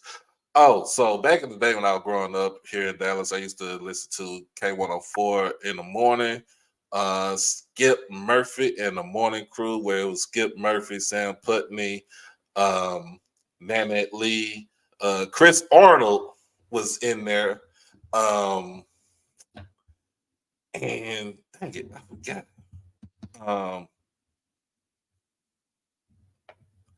I forgot the last man's name. White guy always had me laughing. But always had me laughing. But we had passing of that crew. It was Sam Putney. He passed away. I think either yesterday or on Wednesday. And something like that had me growing up. When I was growing up, that's what we listened to on the radio, because they was on the radio from 6 a.m. to 9 a.m. And um, it was a joy. It was a joy to listen to him. I seen him a couple of times when they used to do a lot of big things, especially around this time, because tomorrow morning is our high school battle of bands. So, and they the two radio stations at the time used to run the high school battle of bands. One used to be when I was growing up, it used to be K104, and then the other one was 100.3 Jams, and that was with Russ Parr and Al Freaks. Now one is ran by 97.9 The Box, and the other one was still run by K104, but the other one is ran also by Lancaster High School. So, but at the same time, we used to do all that. But I remember them coming down and being like the guest MCs and stuff like that, being the host. So, it's it's crazy. And then of course, like I said, birthday coming up on October the 8th. So try to do something that morning or early that afternoon. And I think I want to just go bowling. Just something simple. There it is. There it is. Sound good to me. But other than that, man, what we got going on? You said you're gonna go over to Central High School to check out the Bluff City Classic. Man, I got to go see my favorite quarterback in HBCU, man, Mr. Wright, man. We can't go wrong. We definitely gonna go right. So I gotta go see him, man. I got to. I want to see this Mm-hmm. live. I want to see what he gonna do. So yeah. Oh, I remember the white man from um the Skip Murphy Morning Crew. It was his name. He's a white man. They call him Wig. Mm-hmm. Yep. Weird. Remember that dude? Very popular in your area. Very Yeah, popular. they call him Wig. He very Oh man, popular. but it's gonna be crazy not to hear that, man. It's gonna be crazy not to hear that no more. But yeah, man, I'm tired. Y'all can see it in my eyes. All Um, right, bro, man. Well, I great show, man. And man, I'm gonna go ahead and cast. I'll be in the chat if you keep it going, man. But man, great show once again, man. For people out there, man, in the chat, Twitter, Facebook, YouTube, wherever you're at, uh, just always come back. Real sports, real commentary, in depth, no biases. Let's what get it, man. what's our slogan for the show? Fact over Fandom. fandom. We do facts over fandom, man. We definitely do facts over fandom. We try not to Oh, do. What's EA that? asked us a question, and we forgot. I Okay. totally forgot about this. He asked us what we think about their new AD Angela Suggs. Yeah, I great mean, hire. Great hire. Fundraiser. She a hell of a fundraiser. Hell of a fundraiser. Hell of a um, fundraiser. I mean, Uh, if anything, y'all have a bunch of money in athletics. If you don't have yeah, that money, I mean, she's a FAMU alum, and you know what I'm saying. She a FAMU alum, and we just gonna do our thing. And like I said, you can catch me tomorrow. This from my boy DJ Damon Shields. Man, he used to be riding around with Beat King. um DJ. Say catch Doc in the morning on KTSU 90.9 in H Town, man. So we gonna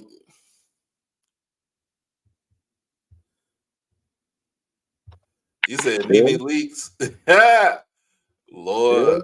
Like I said, EA man, that AD, that's a great hire. Like I said, she's a fundraiser, so Yeah, I mean, she's certified with that. I mean, millions on top of millions on top of millions.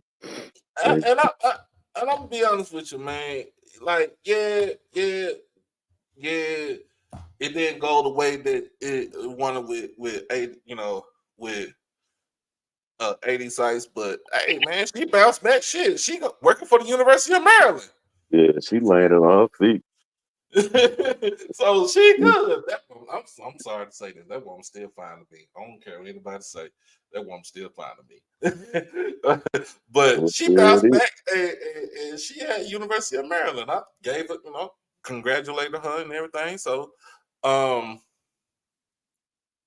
yeah, she landed uh, on her feet. She landed on her feet with 10 toes down. yeah, can't keep a good person down. I mean, it don't matter, good or bad. Shoes, somebody gonna bounce back. Mhm, mhm, mhm. Oh yeah, Sam Putney was from H Town. Yates High School over there in Yellowstone. So if I was to make my way down to Houston tomorrow, man, I'd have been went down there, stopped by the school, see what was on campus, got me some Frenchies. You know what I'm saying? Um, They still got Frenches there? Oh Hell man. yeah, French is still there. French is so they built the new so the original one um they moved the original one because they had it set up when they made the new stadium, right? Yeah. For the University of Houston. Um Frenchies is like right behind man, Texas Southern. Wow. I remember old Frenches. A good one. That was a damn good one. That boy. Frenches had some good food. Remember old Frenches. Yeah, every city has they just that one that you got a couple of them you gotta go to. And French is damn sure one of them. Yeah, I make my shoot. I'll tell you this. I go to Houston when we used to go to Galveston. We'll stop in the South. Oh We yeah, stop over there at the third ward to get us some Frenchies and head on down to 45 and hit that seawall that's right. That's right. That's right. and Seawall Boulevard. and, Seawall Boulevard. That's and I right. used to go to my cousin, my auntie. She used to work. I think she still work at the hotel, but it's on the seawall, and we used to get in the room for free. So yeah. Well, Yeah, I anyway, had man. my Houston days down at the Capitol Beach Party in 97, 98. Oh, Yeah, man. I was there. I was there in '99. Mhm. I was there in '99 and in 2000. So yeah, Yeah, I done we used made to my get way. down. We used to, I used to make my way to the we used to get Capitol. down. And if We used to get down. y'all thought Freaknik was bad shit. If they did a damn documentary on the Capitol, No, man. everybody on this chat probably be in trouble. It ain't me. It wasn't me. It was a twin. It wasn't me. It wasn't me. I smoked it, but I didn't inhale. Yes, Lord. Yes, Oh yeah, Lord. yeah. You already know Crip shoot that boy. Capitol go down. That's where you got all your good stuff at. Oh, those some Yeah, good years, but yes, sir. Yes, sir. That beach party, man. Man, but and yeah, man. I remember in 1998, uh, it was us, it was uh, Mississippi State, USM, Alcorn, Delta State. Man, we had a damn beach house that we had rented out. Lord, Hmm. Lord, I think I may have slept 30 minutes the whole weekend.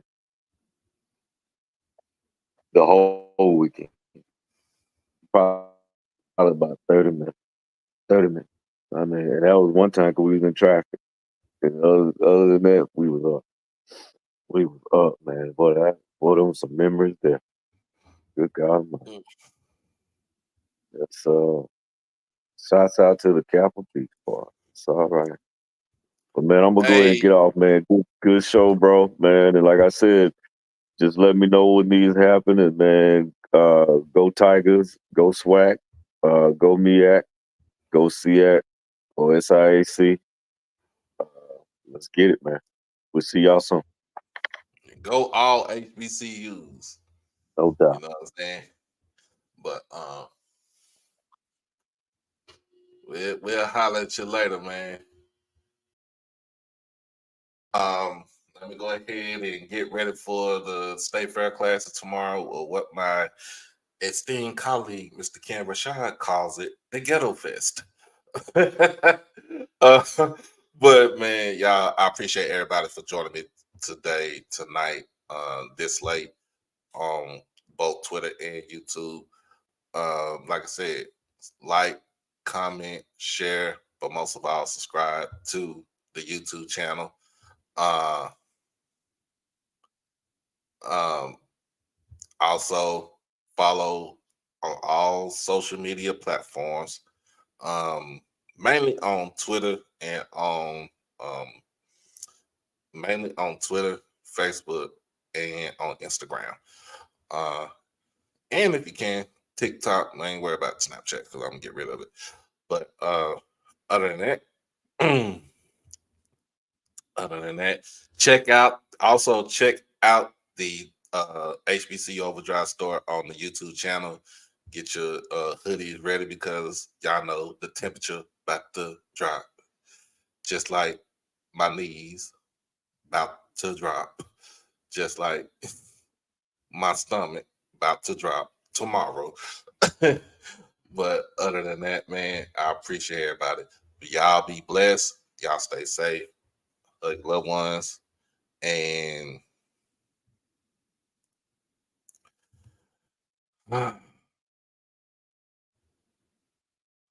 if you need some motivation, here you go. Put a hat on a hat.